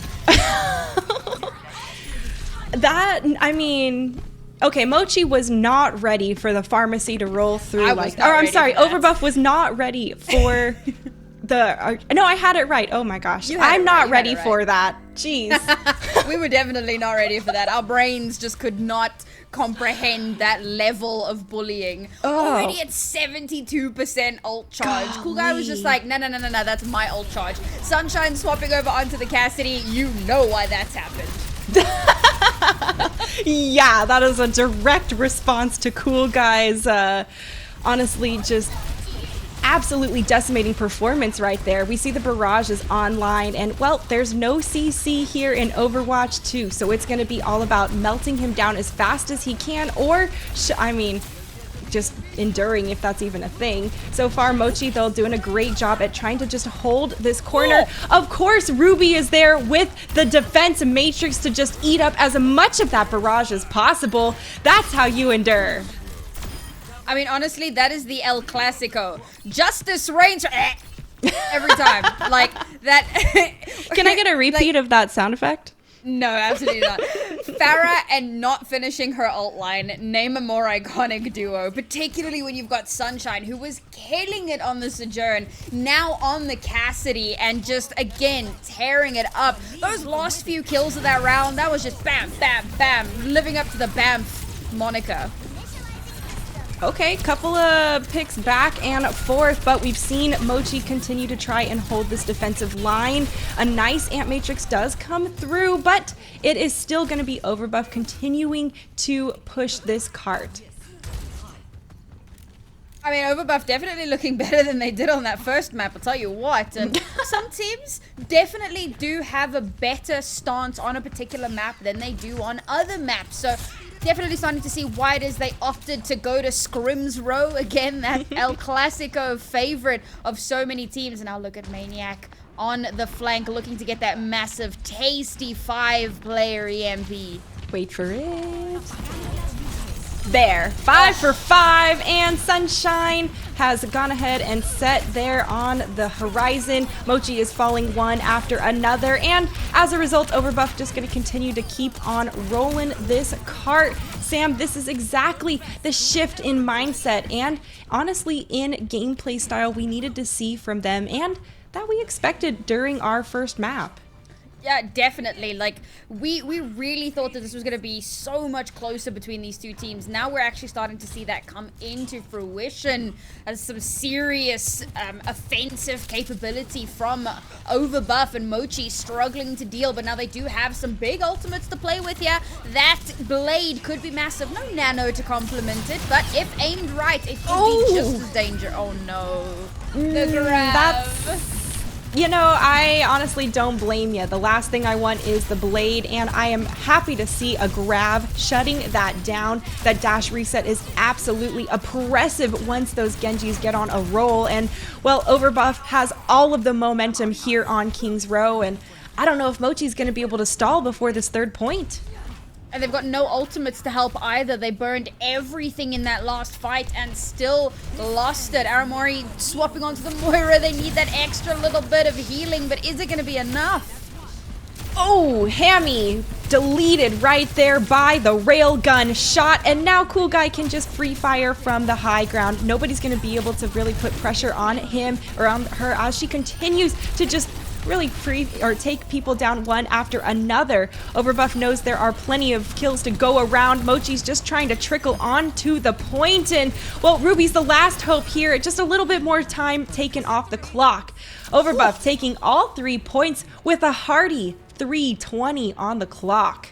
I think in the previous match it was a 3:45, so not quite as dominant, but when you consider what we saw on our first map between these two teams, this resurgence from Overbuff has been awesome. I wasn't expecting such a dominant push, Yeah. and honestly, a lot of that is off the back of Cool Guy going absolutely mental at the start, being able to get so many kills on that Pharah and, you know, ensuring that the point does get captured. And yeah, okay, Sunshine comes back on the Cassidy, does a ton of damage, takes the Pharah out of the sky and the Mercy to boot, but then the continued rollover effect, Overbuff's momentum was just unstoppable, and this is so much stronger than what we saw previously. Now Mochi have a really tough task ahead of them. They have to somehow replicate that, because sure, they can get all the way to 3 points, you know, in a shorter amount of time, but given how dominant that first half was, do you really want to risk it? And, you know, I want to call out the fact that the initial control maps are a very different gameplay style. You talked about how some of the maps, like other teams, are more comfortable on those types of styles of maps in general. And control is easily the outlier of all of the modes. And you know, once we get into the thick of it here, it's definitely more up in the air. And you can see this comfort. You can see why everyone comes to King's Row. Oh, yeah. Sunshine looking to maybe get an early pick off there. Just gets a little bit of the information and back onto the Sojourn that she's been so good at up until this point. See if it can net the same fantastic results as Maniac's still on that Sombra, and that Sombra was very, very potent in the previous half. We can already see her in the backline there, but does get spotted out, and that's a great opportunity for Mochi to push in. That's so much aggression. Sunshine goes ahead and takes down Turing, though, as a result. That is an early pick there for Mochi, and with the spawn advantage in their favor, they're going to be feeling really confident continuing to cap this point. That's interesting. One pick and Overbuff just give up the point entirely. And I mean, I'm sure they realized it was probably a lost cause no matter what, but to give so much space over to Mochi, that's a bold choice. I mean, this is a team that's not going to let you get away with something like that, right? You give them an inch and they're going to push as far as they possibly can. That was a nice spot out there by Hammy, preventing Maniac from hacking that health pack there for this fight. Probably just a matter of time before they do, but, you know, still doing a lot of initial help there. Mochi still pushing forward as the cart's slowly rolling through, and you can see there is the oh my gosh, it doesn't matter because that anti-nade coming through was absolutely massive. Ooh. Mochi goes ahead, just pushes on through it. Overbuff couldn't capitalize. That was surprising. Yeah, I mean, the nade comes through and it's absolutely massive, but Prisma team dies shortly thereafter, and Mochi do a really good job of stabilizing. You know, we spoke about it, right? Having the Zarya, having the double barrier, it really can be a difference maker. Keeps the team alive that little bit longer. You know, Jam probably amps it up, keeps that healing going, and they manage to sustain through. A little bit of chip damage coming through there from Hammy, but it's going to be tough. Turing has so much charge on that Zarya. Well, so does Ruby. Two can play at that game. They have lost Hammy in this fight here, and there's the grab. Both grabs being thrown. Everyone staying still. Unfortunately, though, Ruby didn't have all her teammates there. Couldn't quite mow him through, and, well, Overbuff going to be holding strong on this second checkpoint. For a second there, I thought that Ruby was like a flanking Zarya, and then I realized, no, like Overbuff had just pushed so far that it looked like Mochi had somehow wound up on the wrong side of the map. No, right. Just like I said, right, you can't just give up space. And all right, Mochi, they still managed to sustain for quite a little bit longer. But, oh, Sunshine caught on the flank. Oh man, and you know, Overbuff has really identified the threat that Sunshine brings to the table. There's still an exchange back and forth, so it could be anyone's fight. We have seen this turn on the blink of an eye, and with Death Blossom online, it gets shut down. Too predictable there in the middle of Overbuff, and as a result, it's going to be Mochi coming back from spawn. Oh, goodness me, Mochi, they had a really, really good push, a really good start, and Overbuff with their I don't know, they've just, I mean, they don't even have like a ridiculously close spawn, but they've just done really well at cycling through and at maintaining control and maintaining sustain. They're building up those ultimates. Maniac almost has the Death Blossom online, and that could be huge. And Prismatine's gonna have the Nano soon, so looking forward to seeing what combos with that. For Mochi, it's really just the Matrix from Batiste, and it's so difficult to get full value out of that, particularly with their comp that they're running. Maybe if he plonks it down in front of Sunshine?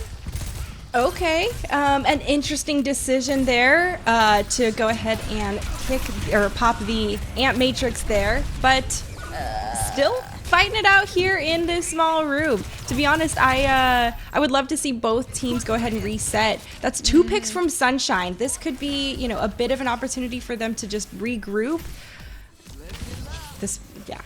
Bring everyone together. There we go.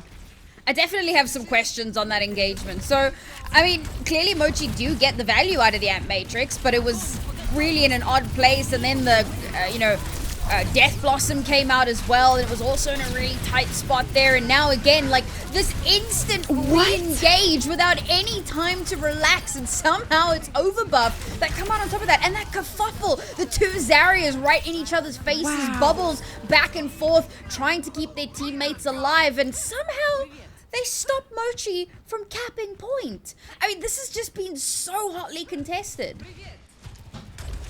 I don't know what happened to Overbuff, but after that first map, something in their brain said, recalculating. And this Apparently team is... GPS.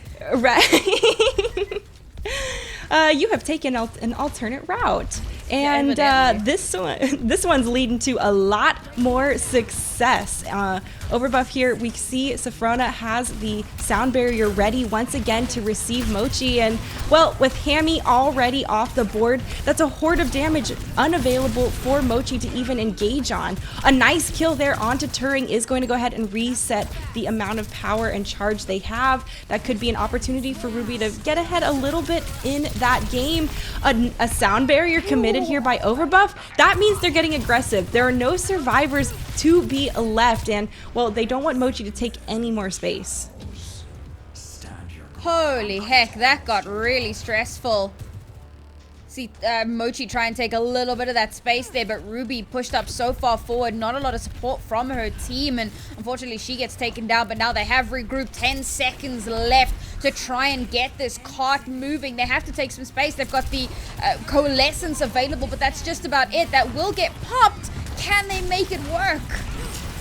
Oh, this is a tough fight here. You can see Cool Guy just trying to fend everyone from Mochi off with that overclock. There's a lot of damage on the table, and Overbuff wants to stop Mochi here. There's the grab being thrown, but there's a couple of kills back and forth. We've seen Mochi turn it around, but Overbuff wants to end it right there with their own grab, trying to take down the supports, and there they go. There's less and less sustain by the moment here for Mochi as the overtime bar has been triggered.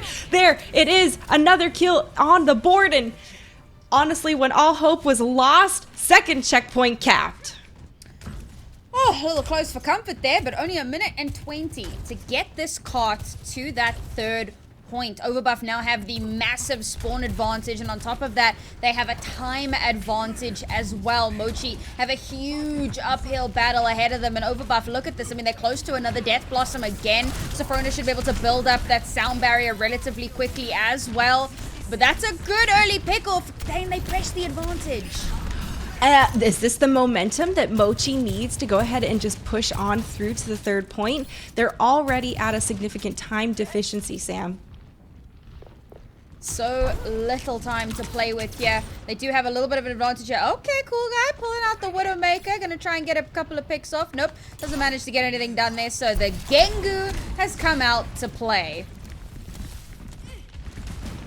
Oh man, I am honestly dreading this Death Blossom. There it is. And it takes down Jam. Absolutely critical for Mochi. The sound barrier was online for that fight, and now we're at 17 seconds left. There's going to be maybe a half engage here if Mochi can clutch it out. Ruby's trying to make hero plays happen with the kill onto her counterpart. There's still a bit of hope online. We see Grav is available, and there's some charge on. Look at Ruby, 100% charge right here. She is trying to literally make it here for Mochi at the end. There's the grab, continuing to zone members of Overbuff back. You cannot let them continue to contest this cart. Taking on Turing now, just at the end of it, takes her down before she can get her own grab. That is a huge coming through from Mochi, and regardless of overtime, they push it all 3 points.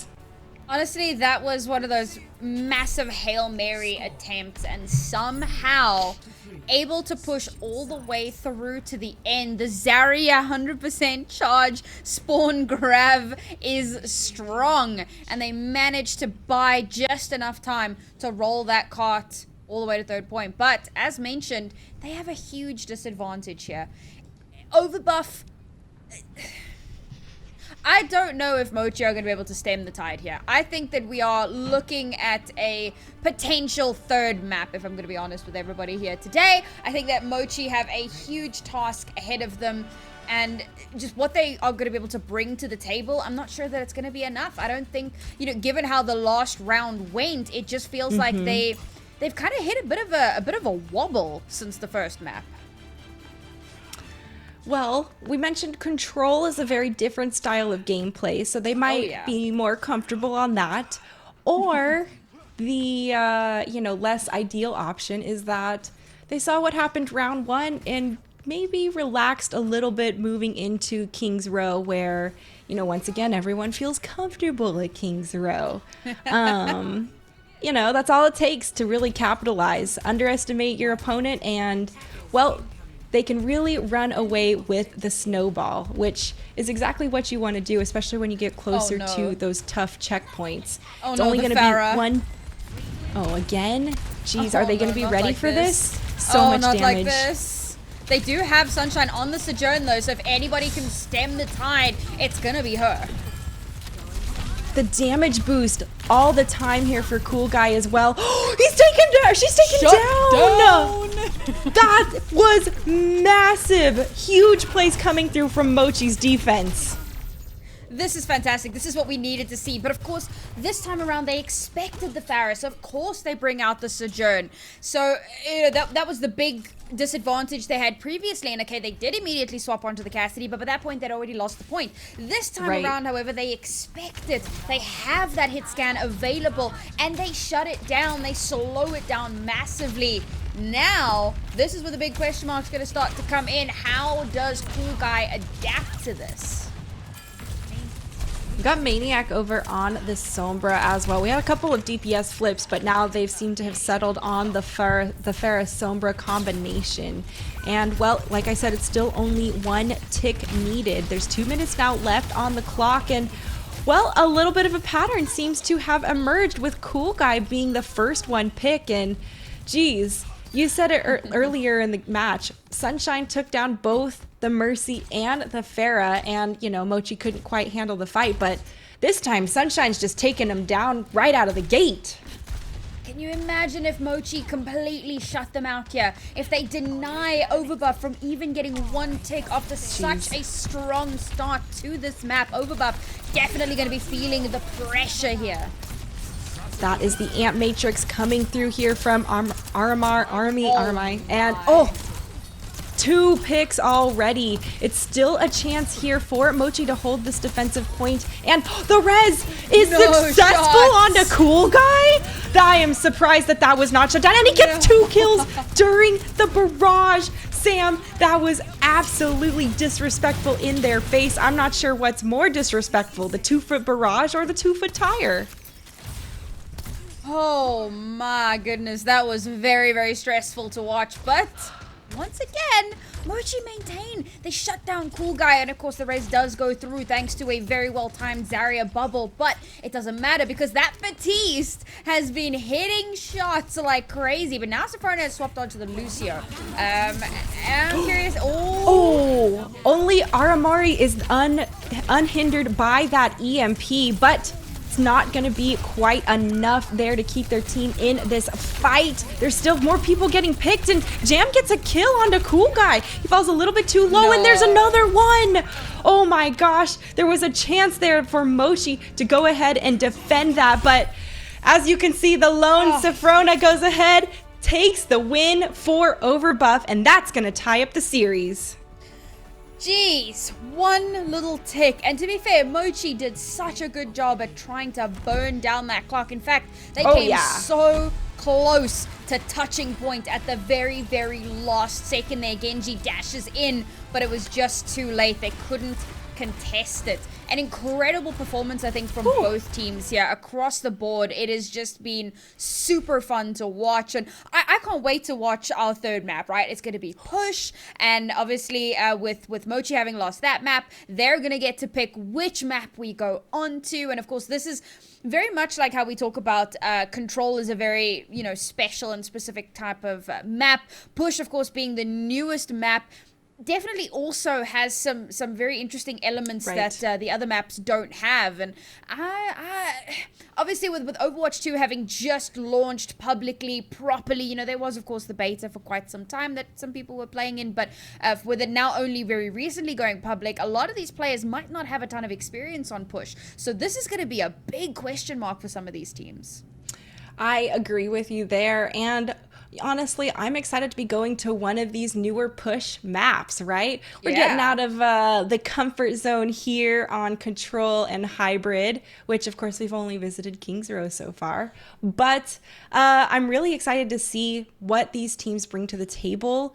They have been some very different performances map to map, Sam. And, I'm wondering who is really going to take the cake for this first round robin.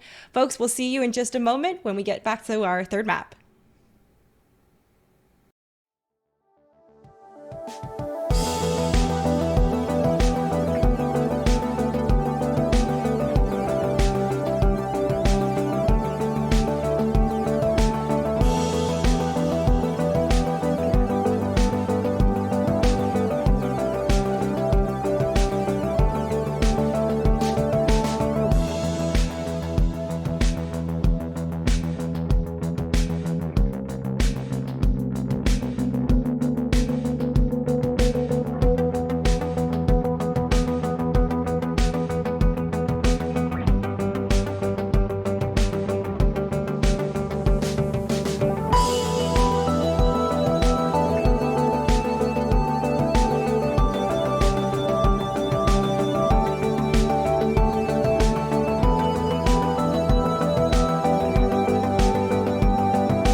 Hello, everyone, and welcome back to the Calling All Heroes Challengers Cup.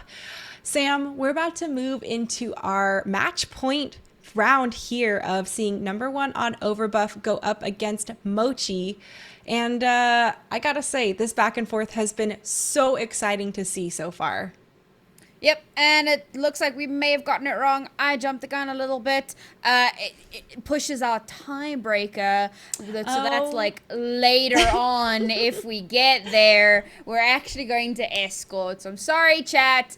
Debated. Unfortunately, we're not gonna see the push, or we might. Who knows? But as of right now, it's not happening. I'm sorry. Way to be a heartbreaker, Sam. I'm My own sorry. included. You know, like when I was a kid, my parents were like, she's gonna be a heartbreaker. And you know, they meant guys, and it turned out it was Twitch chat. I'm sorry. So anyways, Well, I guess it could have been worse, right? It could have been a lot more traumatic from a lot more people. This is true. But So I'm Mochi's map pick here. Unfortunately, they didn't let us know what their favorite maps were. So I genuinely have no idea what to expect coming into this one. I'm kind of hoping for the Circuit Royale. Obviously, it's one of the newer maps, but I feel like maybe for comfort, we might stick on the Dorado or the Route, just because, of course, it's a map that teams are a lot more familiar with. So it seems a little bit more likely we might see one of those.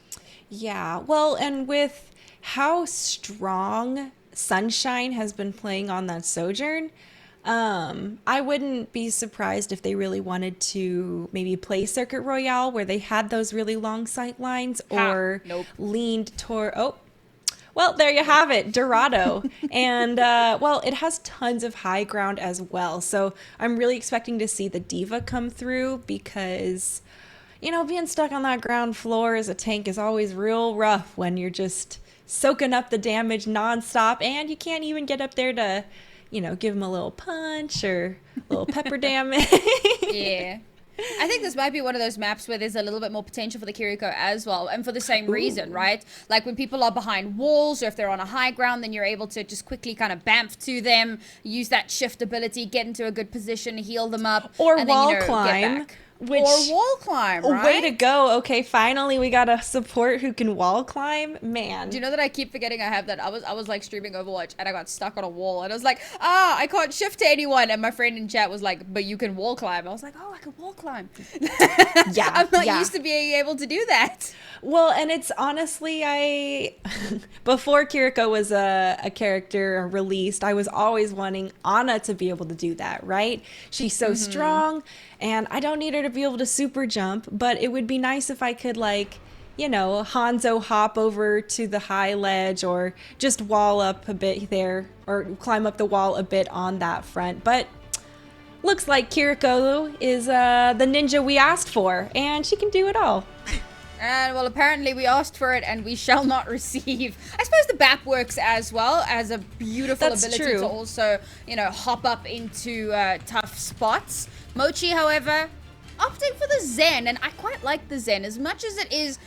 You know, he's far less mobile. That Discord orb can be. Oh, there it is. There it is. Maybe. Okay, I need to stop getting like so overexcited when teams are still on attack. Like they could be heavily debating me, and I keep like. So we'll take a look at what Overbuff is up to, and of course the Ana Lucio. That is also one of those El Clasicos that we tend to see quite often. But this is a very strong dive composition for this defense, which is very interesting. Sorry, Sam, no Kiriko. Looks like you're the one who gets the tease this time. I got debated. You know, it's karma. It's only fair. Right. We had a few of those today. Hammy falling very low, but it is Aramori with a very clutch Immo coming through, saving her just at the last moment. Can't be down a support. Support your supports. Friendly PSA. And, well, there is the aggression coming through there from Overbuff. They do not want to let up on this hammer, but it's a little too close. Maniac does go down, and, well, Mochi takes the momentum away in the kill feed as a result. Yeah, the dive was attempted for Overbuff, but it's Mochi's dive that seems to do that little bit better. And, I mean, it's not even like a classic dive, as it were, right? You got the Sojourn coming out, but of course the Zen is so good, and this is where that target focus becomes so important, because as soon as that Zen calls a discord, you've got to focus that hero, and if you can do that adequately, then your team is going to have a massive upper hand. There is the Amp Matrix coming through. Oh, but it doesn't matter. Everyone from Mochi got cut down from the blade here from Cool Guy. And, well, that's going to stop the offense in their tracks just before this first tick. And that could be really critical here for the defense. Nice, giving a little bit of space for themselves. I think that the Sombra is definitely starting to pay off a little bit more here. You call out those. That's okay, Bab. Nobody saw that. It's okay, I'm worried. Happens to the best of us. And to the worst of us. So, you know. Oh, this flank. Oh, production, I love you so much, because this flank could be so big. Yes, there it is in the back line on the Lucio and back in his team. Okay, it did nothing. I'm sad. A little much ado about nothing except for building up that ult charge. We've seen how effective the Genjis are using it. And, well, Hammy goes ahead and uses his own Dragon Blade. It's going to be a nice zoning coming through there from Turing, but there has still been a lot of people from Overbuff cleaved down. Turing decides, maybe I don't care. Going to take one more down with me as a result. But Mochi here looking to push this point. A nice trickle and contest coming through from Overbuff, and the sound barrier may be exactly what they need to continue stalling this and preventing Mochi from catching this first checkpoint. Oh, the discord on Cool Guy, and somehow he's still surviving through it, as now the rest of his team have managed to catch up. He manages to take down Sunshine, and that's massive, because Sunshine has been so big in this fight, map after map, but Aramori is quick to trade it back, and now it looks like Mochi could be able to take control. And Aramori has the Amp Matrix online as well. They got a pick onto Maniac? Okay, well, it looks like Mochi knows it's time to get aggressive. They all go ahead, push on that Amp Matrix, and there is the first checkpoint cap they are looking for, and of course, the time bank refresh they are looking for. That's going to give them just a little bit of a breath of fresh air, a bit of a stay of execution, as now they've got quite a little bit of time here to just keep that payload moving, starting to build up into those ultimates. Hammy getting very, very close to the blade as well. Claire's on my Kiriko, so I'm happy. Couldn't be happier, to be perfectly honest. Glad to see her out on the field here and doing work, but now the Dragon Blade is out, so there's nothing to defend. So, yeah, Cool Guy here. Honestly, that is a heyday for a Genji. The dash resets are absolutely outrageous, and when he's dashing that often, he has more blinks than Tracer, and that is just so abusive sometimes in the game. Sometimes I ask myself, why was CC removed after watching a blade like that? Well, I mean, when you think about it, right, a 10-second cooldown to, you know, nullify an ultimate, probably not too fair, but I don't know about those dash resets over and over. We already have a Tracer character. Nah. You know what? I feel like everyone else should just get good. Right, well, totally fair. I can take a hint and definitely take notes, which I'm sure we've all been doing. Honestly, if you're not taking notes on these DPS players from both of these teams, you're missing out, folks, because the blades are incredible regardless of not having any nano, Sam. Yeah, I mean, sometimes you don't even need it, right? You get a key pick off, make sure that there's nothing to really deny your blade from getting full value, and you just go ham. Only, a pun slightly intended. But of course, Cool Guy is getting relatively close to her ultimate as well. Gonna get that blade online, and not to mention, of course, Turing oh no. I was waiting for the bomb, but it's actually the hack that comes out. Oh, but it does. Ruby goes ahead, manages to throw the self-destruct regardless, and well, the immortality field only fended off death for just a moment. Other members soon following here, and well, we can see Turing getting so many resources, does get pops the self-destruct as a result, and Well, Mochi now on the back foot. They've only got 30 seconds left, Sam, if they want to have a strong regroup to team fight. There's a couple of ultimates online here for Overbuff as well, so... Oh dear. No, they've That's lost their the pick. honor. That could be it. Sound barrier has been thrown. Overbuff's trying to get aggressive and play off the back of that, but we can see Mochi has so many ultimates. They have so many people on this cart with the numbers advantage on top of it. Some nice juking going out there from the ever skinny and tiny and hard to hit Baby Diva, but Mochi once again capping at the very last moment, Sam. At least it gives them once again that little bit of extra time, but far less I think than they would have liked, obviously considering Overbuff have that spawn advantage at the moment. Now Mochi going in for a fairly aggressive push. 3 of those players just trying to do a little bit of damage, try and stem the tide a little bit. Maniac caught on the flank is taken out. Mochi could have some room to push, but Cool Guy responds. Man, I gotta say, my heart breaks for Claire on that Kiriko because once again, I'm complaining about the Genji dash reset here to recircle. You teleport away to your friendly teammate, and what happens? He's got his dash reset, so he can still chase you regardless of where you flee to. Oh, and it's reset once the ult's popped, so there's no escape from the death. It is a bit of a rough one, but again, you know, kind of goes to that planning, right? If that blade's going to come out, got to make sure you've got something for it. Ult tracking, super important, and trying to keep up, right? Hammy, 80% to another blade, and Safrona only on 47% to a beat drop. So it's going to take that little bit more, maybe try and hack Hammy out, stop her from being able to actually pop that and get value. They don't have a whole hell of a lot to use here to try and deal with it. Little bit of a wait and see for the right opportunity to try and push on. We can see the hack there onto Aramori, and whoa, does have to force out the immortality field as a result. Hammy gets taken down very low and hacked up in the process. Dragon Blade is on a line, but when will it be used? A nice zoning attempt here from Turingen. That's a huge EMP. There is no Dragon Blade anymore. Hammy's gone back to spawn, regardless of also being hacked. And now we can see that there are still members of Mochi trying to just clutch this out. A couple of them alive on this point. Overtime bar has been triggered, and pushing into that sound barrier is going to be almost impossible. We see that it is just both supports out there on the payload, and there's Ruby joining this front line fight. Sam, this is going to be a nail biter down to the wire if Mochi's going to take this back. Oh, there we go. Blade comes out. Hammy in it to win it. Kills the Baby Diva and now has free roam. That's the honor off as well. No supports left here as Mochi just roll that payload through. Overbuff with only Safrona left to try to stop that cart from running through, and it's just not going to be possible.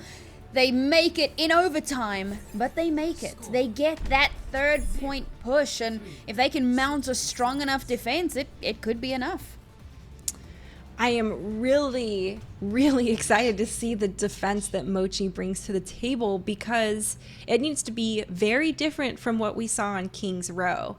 And that push was a little bit tough for them, you know? Overbuff seems to have adapted and gotten a bit of a handle on some of Mochi's quick capitalization kind of play style. And, well, I love the run for the money that both of these teams are giving each other. We're at 1-1 right now, Sam. This is, honestly, we're heating up. Oh, yeah. This is way more hotly contested, and it's good to see that there is a level of evenness between these two teams, right? Because having two really one-sided matches would have been a little bit sad, I'll be honest. So it's nice to see that these two teams are really pushing each other to the limits. Now, Claire's going to be sticking on the Kiriko on the defensive side here. And again, I think that this can work really well because you're able to get past a lot of these walls and barriers and differences in, you know, high ground, low ground, etc., etc. But what I'm curious to see is what are Overbuff going to bring to the table here? Mochi are running basically what they ran on their attacking half, right? You got the Batiste, which does a ton of healing with the Immortality Field, plus the cleanse on top of that. So there's a lot of supportive utility here, and of course the Diva Assassin available. But it looks like Overbuff going for that little bit of a dive, but they're bringing the Moira to the fight.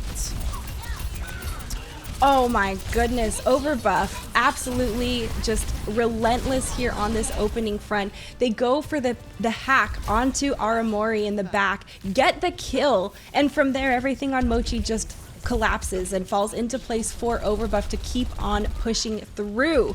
They had that advantage, and look at this, they've already pushed the cart up here into this choke point. Sam, they're going to be looking to continue aggressing forward, and well, this hack here onto the health pack is going to give them even more control space.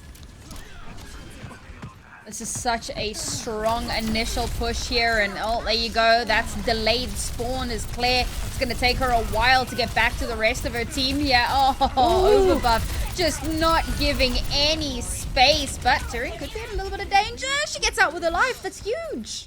Yeah, that is a good move there. And well, Mochi's still continuing to contest this first point. They want to shave off way more time on the clock, and well, they are doing everything in their power to continue to do so. Claire does go down as a result, and well, Ruby doesn't have the sustain she needs to stay in this fight. It's all about just a bit of you know, peeling off the time bank here at the end, but 5 minutes on the clock, Sam. This is going to be some tough defense. Yeah, I mean, there was a lot of trickle towards the end there. And of course, it is somewhat to be expected. They're about to get that first point. You want to stop them from doing so. You try and delay for as much as possible. But of course, I think it was inevitable that Overbuff were going to be able to get that first point and start getting that roll through. Oh, no. Oh, Maniac. She's on her nonsense again. She's looking to get her pick off. But with Cool Guy getting taken off the board here, Maniac may need to play a little bit more safe. Yeah, and Cool Guy also had Dragon Blade online, so that's definitely something you want to wait to have back on the table as a resource pushing into the next fight.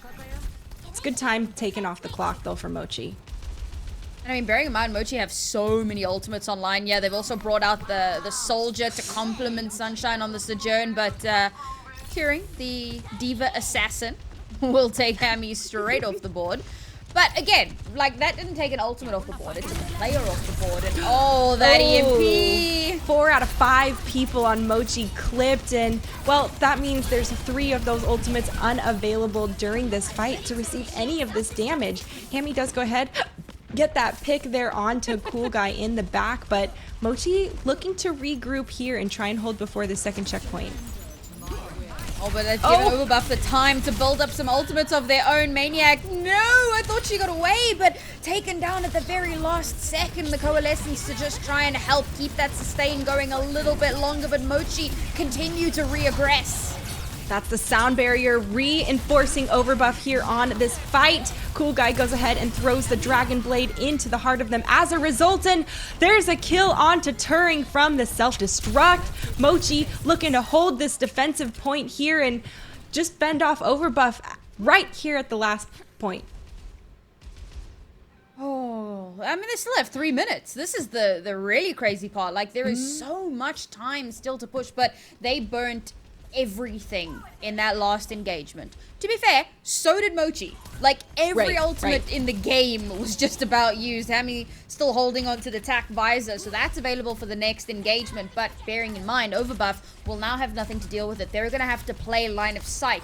They're going to have to hope that their Diva can eat most of those bullets so that they can just survive a little bit longer if they want to stop this push from going through. That was a lot of pressure there on the tanks to honestly just save their resources when possible. And oh man, Claire's getting hunted by the Ninja. Genji himself does go down in the end. There's still some exchanges, and well, that's Overbuff pulling away in the lead of the kill feed there. Hammy goes down up the top. Sunshine is low as we speak, and well, Overbuff rolling this cart. There it is. I mean, to be fair, Mochi managed to burn off like half the time that Overbuff had available, and still they continue to contest. They recontest as a full stack. Claire absolutely pops off on the Kiriko. She's having an absolute field day, and just like that, Overbuff are forced to retreat after losing those 2 players. They're struggling a lot more than I thought they would. Yeah, I mean, Claire came back like an absolute claymore at the end of that fight, clutching it out for Mochi. But, we're pushing into our last 120 left on the clock, and EMP is fast approaching, Sam. That can be, I mean, it is crippling when you're on the receiving end of the EMP, and they have been connecting on almost every target intended. It's going to be a lot of pressure here on Maniac to really ensure that they're getting the EMP is connecting with who it needs to, taking off those resources. Ruby has the self-destruct available, and there it is, gonna have to be used. Beautiful. There's the EMP on top of it all. No one's available to run away. Sliced down at the end, and, well, it is still overbuff here on this cart. A DMEC comes through onto Ruby just to clean it up at the end, and the second checkpoint's capped. I was watching those two ultimates slowly building up, the EMP and the blade, and I was like, they're gonna combo that, and it works out perfectly. The EMP only gets about 2 players, but the blade comes through and it manages to just slice and dice like a hot knife through butter. Overbuff will manage to get that second checkpoint, but now Mochi with that spawn advantage, Cool Guy taken off the board, and they can press this advantage. See, once Mochi gets the momentum and knows that they've won the fight, it seems like their confidence really picks up and they win it decisively. Whereas, it gets a little messier, and in the chaos, I feel like Overbuff starts to thrive. Yeah, and this is again where that ability to reset, regroup, and stabilize really comes into play. For Mochi, when they lose a player, they're able to regroup a lot better than what we've seen from Overbuff. But Overbuff have a lot of raw power. Oh. Sunshine gonna go ahead and show off their own raw power here in this overclock. The railgun taking people out one after another, and well, now the time bank is extremely low here for Overbuff. This is exactly the position that Mochi wants to be in. If Ruby can live and save her charge, she's gonna be a force to be reckoned with for the next fight. Now this is starting to get a little bit stressful for Overbuff. They have 1, maybe 2 fights depending on how quickly they get back to point left. In fact, I think it might even just be this 1 fight. They only have sound barrier available. Cool Guys should be able to build into the blade, but is it going to be enough? They burnt so much in that previous fight. Sound barrier is popped, and there is the Ant Matrix in response. Immortality Field already committed there, and Cool Guy falls very low. He's 18 health, and a Dream trying to keep this team in the fight, taken down as a result. And well, that is Mochi coming away clean in this kill feed, one after another. Grabs online for good measure if needed, and at match point, Mochi goes ahead, takes this final win, and is going to take their first round in the round robin series. Overbuff had a good idea there in that last engagement. They try and deny as much damage as possible by going through the building and all the way around up on the high ground, but unfortunately they have to start funneling through a very open space. They take so much damage that about 3 of their players are already on critical HP before the sound barrier drops, which means that they're already, they're still at a little bit of a disadvantage. So unfortunately, the plan that they had just amounted to not very much, and Mochi, they managed to roll through quite nicely despite a couple of ups and downs over the course of this series. They come through really strong at the end of it, and well, they might be number 1 on Overbuff, but in this particular series it was Mochi that were number 1. And I'm sure Mochi's gonna be riding high after a win like that, moving into the next few rounds. And well, I suspect that might not be the last time we see both of those teams, maybe even facing off against each other this tournament. So, there's still plenty of results yet to be had.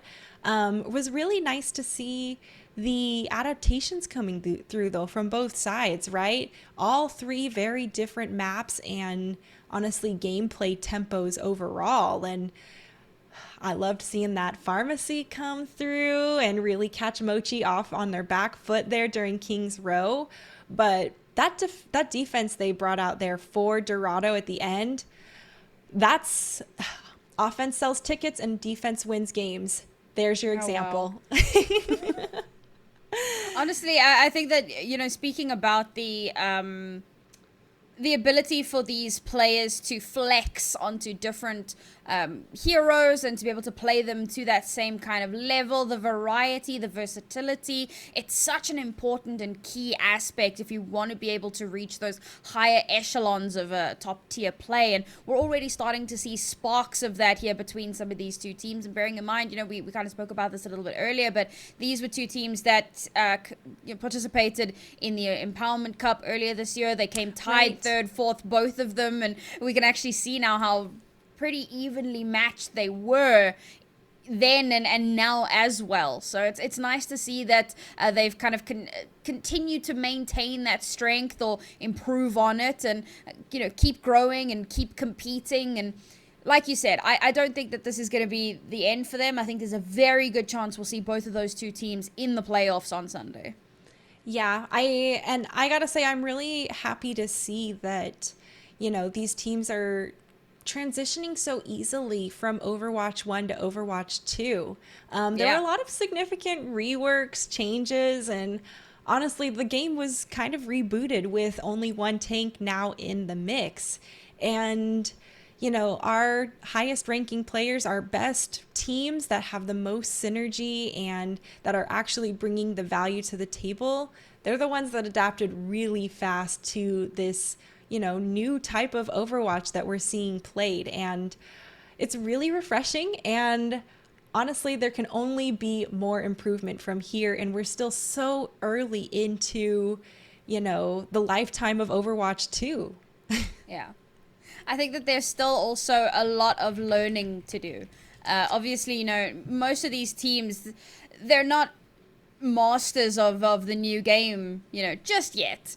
With a little bit more time, I think that the grasp on these heroes is going to massively increase as we get a little bit more practice, a little bit more exposure. But for the time being, we've definitely made a solid start. I'm looking forward to seeing how much more they progress. Yeah, and we're still getting some patches all the time. There's plenty of room for characters to settle in and find a bit more of a comfortable rhythm. Folks, we're gonna take it to a quick break, but don't go anywhere. We will be right back with more.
Hello, everyone, and welcome back to the Calling All Heroes Challengers Cup.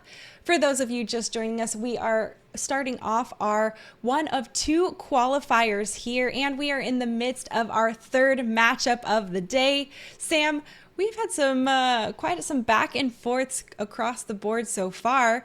What are your thoughts on our next one coming up?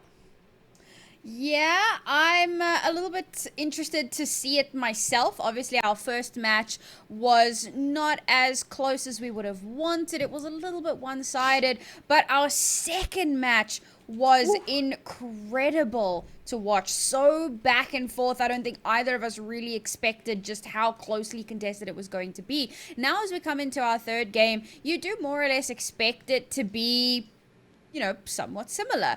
And so as we head into this, I'm super excited because I was looking for this, right? And there's so many teams to look through, so I struggled. But I was looking for the Oomphy Aimers who won the Empowerment Cup. And seeing these names, that's when it hit me. These, so Altiora Artemis are basically the core from the Oomphy Aimers who came first in the Empowerment Cup. So this is potentially, at the very least, one of the best teams, as far as we're aware, right, from what we've seen previously, that we have right now. And I cannot wait to see how they perform this evening. Of course, it will be their debut on stream for this tournament. And, you know, we know how incredibly well they performed during the Empowerment Cup. So to see them back here a few months later with a little bit of practice under their belts, this is going to be such an awesome show. Well, and they were a force to be reckoned with during the Empowerment Cup as well. And, well, we just saw in our last match from Mochi how effective that synergy can be to helping you win these games. And, well, you got to be careful because Altiora Artemis is going to have that exact same synergy. And they probably also have a target on their back as a result, Sam. Oh yeah, very, very likely. I think most of these teams will recognize these players from that Empowerment Cup, particularly obviously if they were involved in it. And whenever you see the person at the top, that's the person you're going for, right? You're coming at the crown.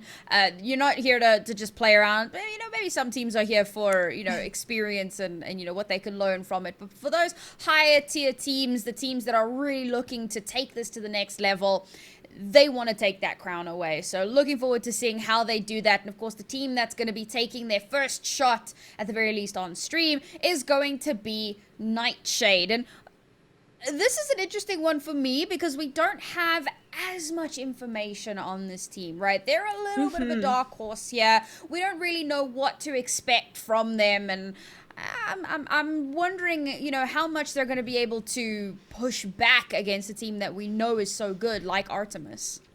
Yeah, well, I'm also looking to see at how well they withstand some of the strategy that Artemis is going to bring to the table. In our first matchup, we saw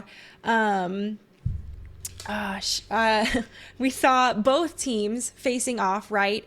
And regardless of how the fight was unfolding, there was always some kind of response, and the grouping up and the fundamentals were there even when they were on the back foot. And that's what I expect to see coming through from pretty much all of these teams, regardless of who they're going up against. I did see there that Diamond Dog has a bit of a favorite on the Winston.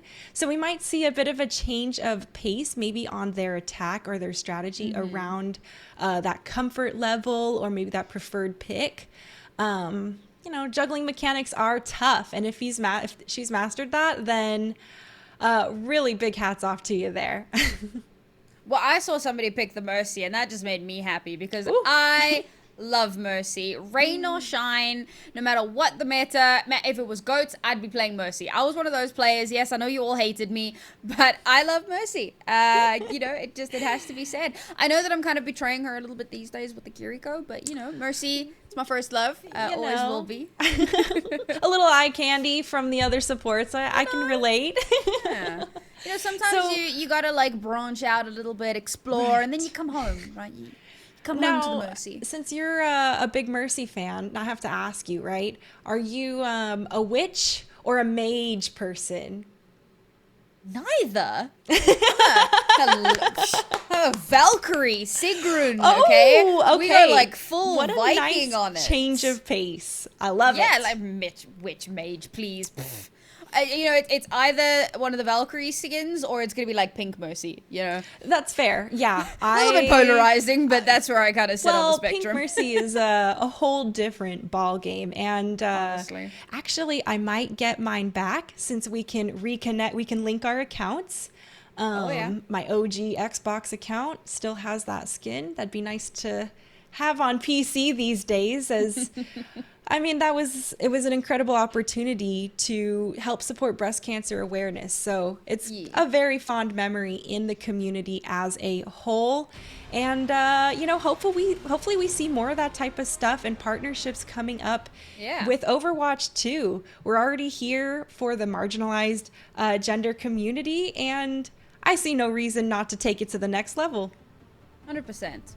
And something that did just pop up, if you did miss it, so LTR Artemis's record at the moment is 2-0 in the Swiss stage. Nightshade are 1-1.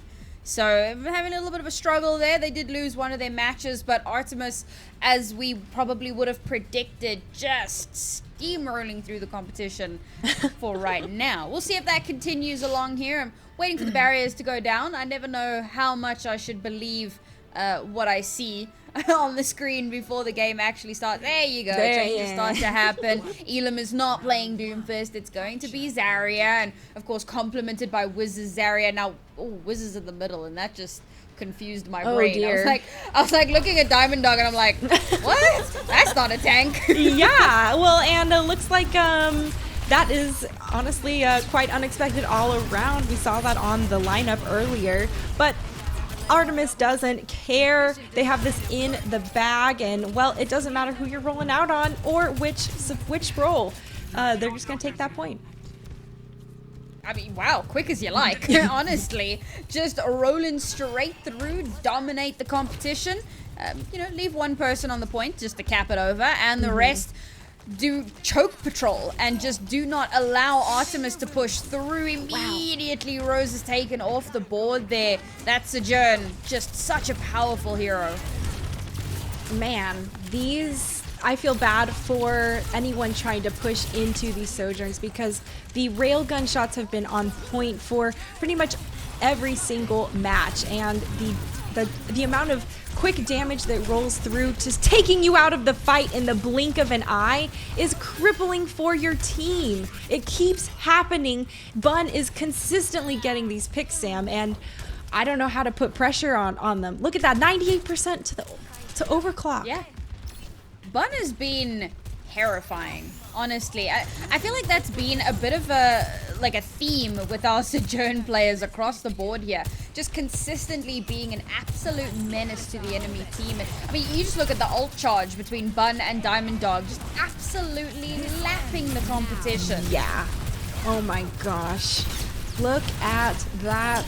Just constantly outputting the damage here for Altiora Artemis. And, well, the kill feed is saying it all. They are only flooding it, and well, they're shutting down Nightshade with ultimates still in the bank.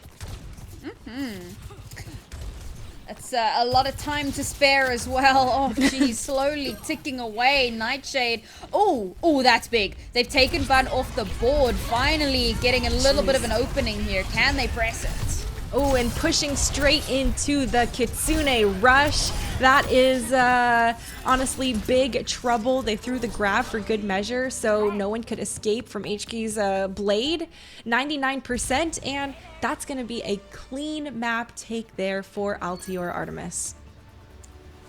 Ooh, all right. Things are getting a little warm in here, I think. Definitely starting to heat up a little bit. I think Nightshade starting to feel the pressure. It felt like they couldn't even, I don't think they touched the point. Now that I think about it, like Artemis just consistently had so much pressure that Nightshade just could not find any room to wiggle. Now Yeah. I'm curious. And again, like, I never want to say anything until the barriers actually drop. But I am curious if this Echo is actually going to come through. The Hog, I think, is doable. Obviously, because it is...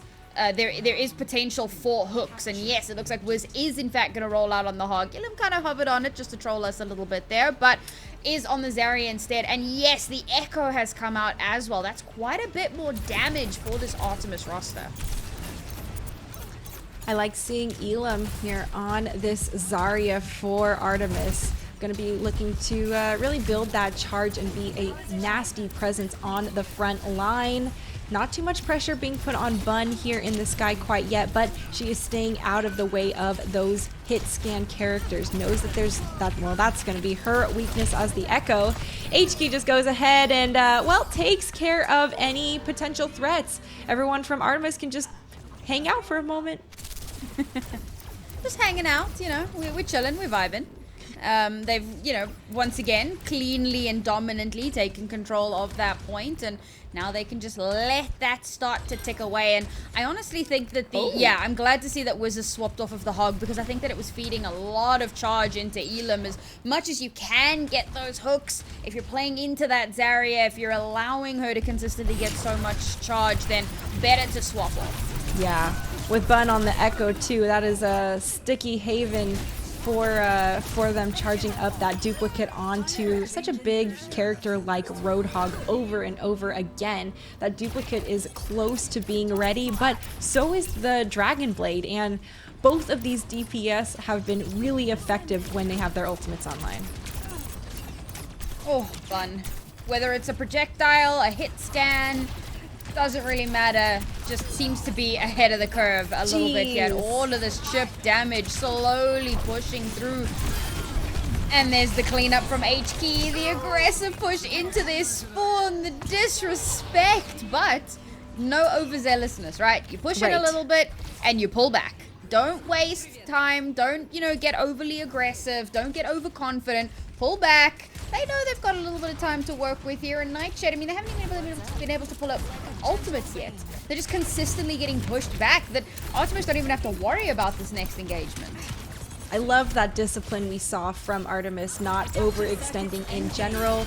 Love the duplicate from above. Honestly, a huge drop down. Now she's running as Zarya. I don't even think she's going to be able to charge her ultimate. And, well, it is looking rough here. We see, oh, of course, the spawn grab. That's going to prevent anyone from escaping, with Altiora Artemis taking the first map. I actually saw towards the end there, like, some of the Nightshade players were just kind of like, okay, we're done here. It's fine. You could just, yeah. That was pretty rough to watch. I'm a little concerned about what the second map is going to bring. I know if we recall back to our previous matchup, and as we've said a few times, Control is very much its own beast. And as we move on to our hybrid map, there's definitely possibility for some changes to come through, some shifting in momentum. But given how strong Artemis is, given that we know that they are a seasoned team, I mean, not only did they win Empowerment Cup, but a lot of their players... Yeah, but like not only did they win Empowerment Cup, but a lot of their players have played in Open Division and have, you know, gotten some really good placings there as well. So these are very, very experienced players. And I'm a little bit concerned for Nightshade. I'm just not sure they're going to be able to keep up with the pressure. Yeah, it is definitely tough going up against a team like Artemis, who has played at some pretty high levels of competition, stress, and stakes for that matter, right? Open Division has a lot on the line, trying to move up that path to pro into contenders and the pro scene. And, you know, I'm sure they're much more comfortable and not really feeling the same type of pressure moving into a tournament like this. Now, don't get me wrong, there's a lot of eyes on everyone playing here today. I know we're all cheering for our favorite teams and our friends here on the broadcast, but it is definitely a huge advantage to have experienced something like this before and have already mentally readied yourself, and you know, the changes in some of the tide won't affect you nearly as much as we proceed through the remainder rounds. Yeah, 100%. But we're going to be back for our second map very, very shortly, folks. Don't go anywhere. We'll see you in just a few minutes.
Hey everyone, and welcome back to the Calling All Heroes Challengers Cup. We are moving into our second map here of the evening for our third series. And Sam, it's going to be a pretty tough battle for pretty much anyone going up against Altiora Artemis. They have been showing some really, really strong and clean fundamentals so far. Yeah, I mean, I was just looking at, so obviously all of the teams, they get a little sheet to fill in for us because, again, a lot of these players are relatively unknown, relatively new to the scene. So we like to reach out and find out a little bit about them and about their teams and their history and so on. And there was like a little block for anything we should know, and Artemis fills in, we're here to win. Oh, like, yeah, totally. This team is not messing around. They want to win the whole shebang. So clearly, they are going to be putting in as much effort as humanly possible. Now, we head on over to Hybrid, and obviously it is loser's choice. And I was wondering again if we're going to see one of those new maps, but no, we're sticking to the old classics. Eichenwald coming through here. Again, it's a map that teams are a little bit more familiar with, so it does make sense that they would try and stick with something they know. Oh my goodness, stop dying. Oh. Yeah, Sam, take it away for just another moment. I need to get a drink of water. You know what? You do that because you're not sounding too great. All right, so these two teams, it hasn't been as closely contested as I think we would have liked, but now we jump into Eichenwald at last, and the Kiriko is coming out, so of course I am quite happy. But here's a nice little thing for you folks. We're finally seeing a Junker Queen. We haven't actually seen too much of her, and nope, never mind, it's a diva. I was debated. The barriers had gone down, the team was going to set up their defense, and I still got debated. I'm sad. But we'll take a look at their defensive setup here now that they actually have made their way over to the point and they can't possibly debate me any further. And it is a pretty much dive-centric setup. The Kiriko, I think, is going to be really powerful here in helping that out. And as we take a look over at Nightshade, possibly a Junker Queen. Have I been debated a second time? No, we are actually seeing the Junker Queen come out here along with the Hanzo for some potential early pickups. Oh, yeah, and so far, pushing through this choke point, we can see Nightshade trying to take that advantage, and they are actually picked off early. It's going to be tough already, down 2 players trying to push through this choke, and honestly, Sam, pushing into Bun on this sojourn through this narrow alleyway, it is going to be almost nigh impossible. Oh, there you go. Disruptor comes out as well to deny a little bit of space there. Going to force them to possibly have to take a different entryway entirely. Nightshade, once again, just struggling. Not being spawn camped, so they can make it out of spawn, but really struggling to find themselves an in onto the point at all. I mean, what do you do at this point? I'd almost want to see a Junkrat, right? You can't really go Right. Pharah because the hit scan is available, but a little bit of spam damage might just be the play. Ooh, this boost here from Wiz might be exactly what Nightshade needed to try and break through the defense. Does get booped away there from some damage, but man, the focus fire there from Artemis is too much. Wiz was sectioned out just a bit alone, and well, that's a lot of time still taken off the clock. Unfortunately, Nightshade really, as we mentioned, struggling to find an in. As Paige also just gets that late pick off, so has to wait to respawn and to, you know, engage with the rest of the team. Feels like the healing has been a big struggle here for Nightshade. Some of these, Yeah. I'm a little surprised. Like, they stay low for so long and then Artemis just clean it up. Well, and they're cleaning it up really, really decisively and with minimal resources, right? You can see Wicca only went ahead and committed the Kitsune there. They still have both they have four ultimates coming up to be online. You can tell I'm still doing some Overwatch 1 math in my head there, but we can see Nightshade still pushing on through. You can't push into Bun on the overclock. I'm glad that they're deciding to wait out. They've already lost 2 more, and H-Key's aggression just pushes them back even farther, Sam. There is literally no escape from the damage potential here on Altior Artemis.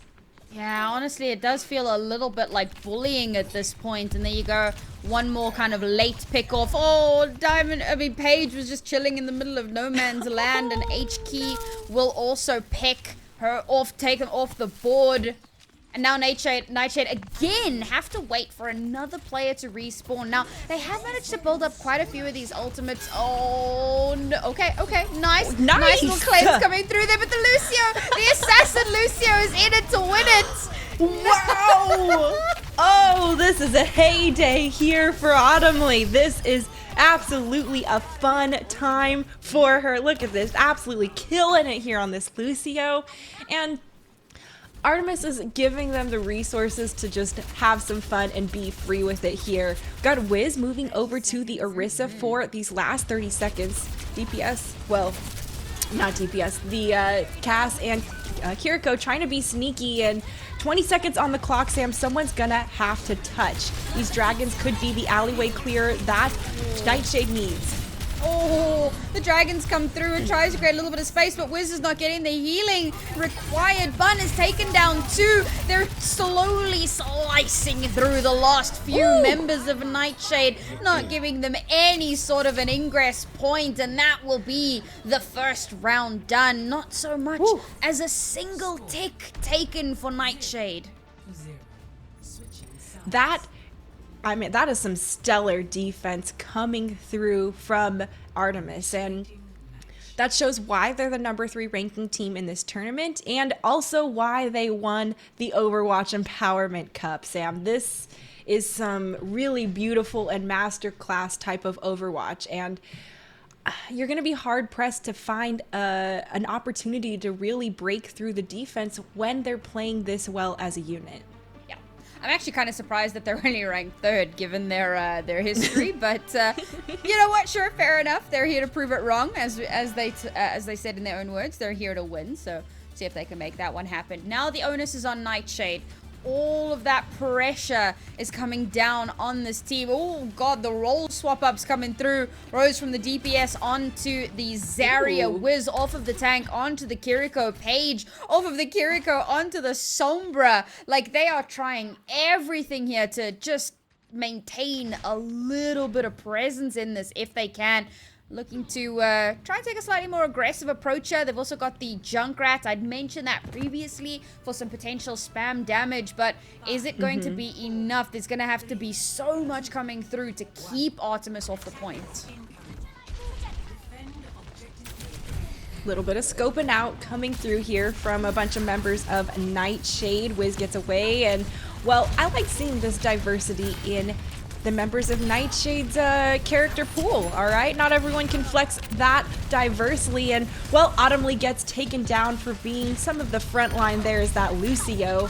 Bun is absolutely just free firing as this Farah here. No one can seem to take a look at her, and well, that's gonna be almost one tick already. There it is in the bag, and it's gonna be Altiora Artemis taking away the win. You gotta wonder, you know, maybe if Bastion was in the game. But unfortunately, just not enough of a strong bunker to stop that push from coming through. It was high risk, high reward. You know, bringing out the Junkrat along with the Sombra, not expecting the potential Farah, and of course, because they weren't able to get a tick themselves, there wasn't any time to try and swap and, you know, match in any sort of meaningful way. They couldn't bring out a Cassidy or a Sojourn or anything to try and deal with that Farah. Farah in the sky had so much free reign, and of course the Zarya with all that high charge. You're spamming Junkrat bombs into Zarya's shield. She's gonna charge up like a Christmas tree and melt through the opposition. So unfortunately for Nightshade, that puts their record at 1-2, and that's gonna bump Artemis up to a 3-0 record so far in this Swiss stage. And, you know, they gotta be feeling pretty good after, you know, having a nice clean victory sweep so far for their first couple of rounds, and honestly having a really strong performance during that last match as well. We'll see how long the record lasts. We've already seen some, Sam, we've seen the top 3 ranking teams play this evening, actually. So we know who some of the big targets are that people are going to be gunning for this entire tournament. And, well, once again, you want to keep your eye on Altiora Artemis. Bun was... I don't even know how you can get past the DP, how you can get through any choke when the DPS just pick you off so cleanly like that. That's going to be a tough ask for anyone going up against this team. Yep, but we are going to have a interview very, very shortly. But first, we're going to throw it to a quick break, guys. Don't go anywhere. We will have Elam coming to chat to us a little bit. So see you in a sec.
Hello, everyone, and welcome back to the Calling All Heroes Challengers Cup.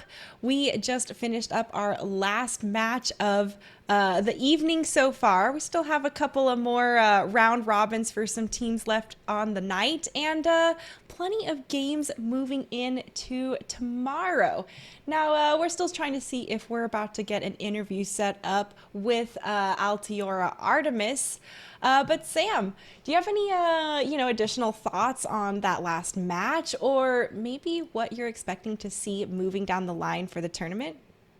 Yeah, I think that obviously, after today, things will start to even out a little bit in terms of where people are standing. Obviously, we'll start to get some of those results through. We'll start to figure out kind of where the skill gaps are, who are our top teams, who are our lower end teams, and so on. And I think that based on that, we should have some potentially closely matched games tomorrow, and then of course as we head on to our playoffs, it will be the top 16 teams from this round robin. And there's so much talent, I feel like, in this pool of players and this pool of teams.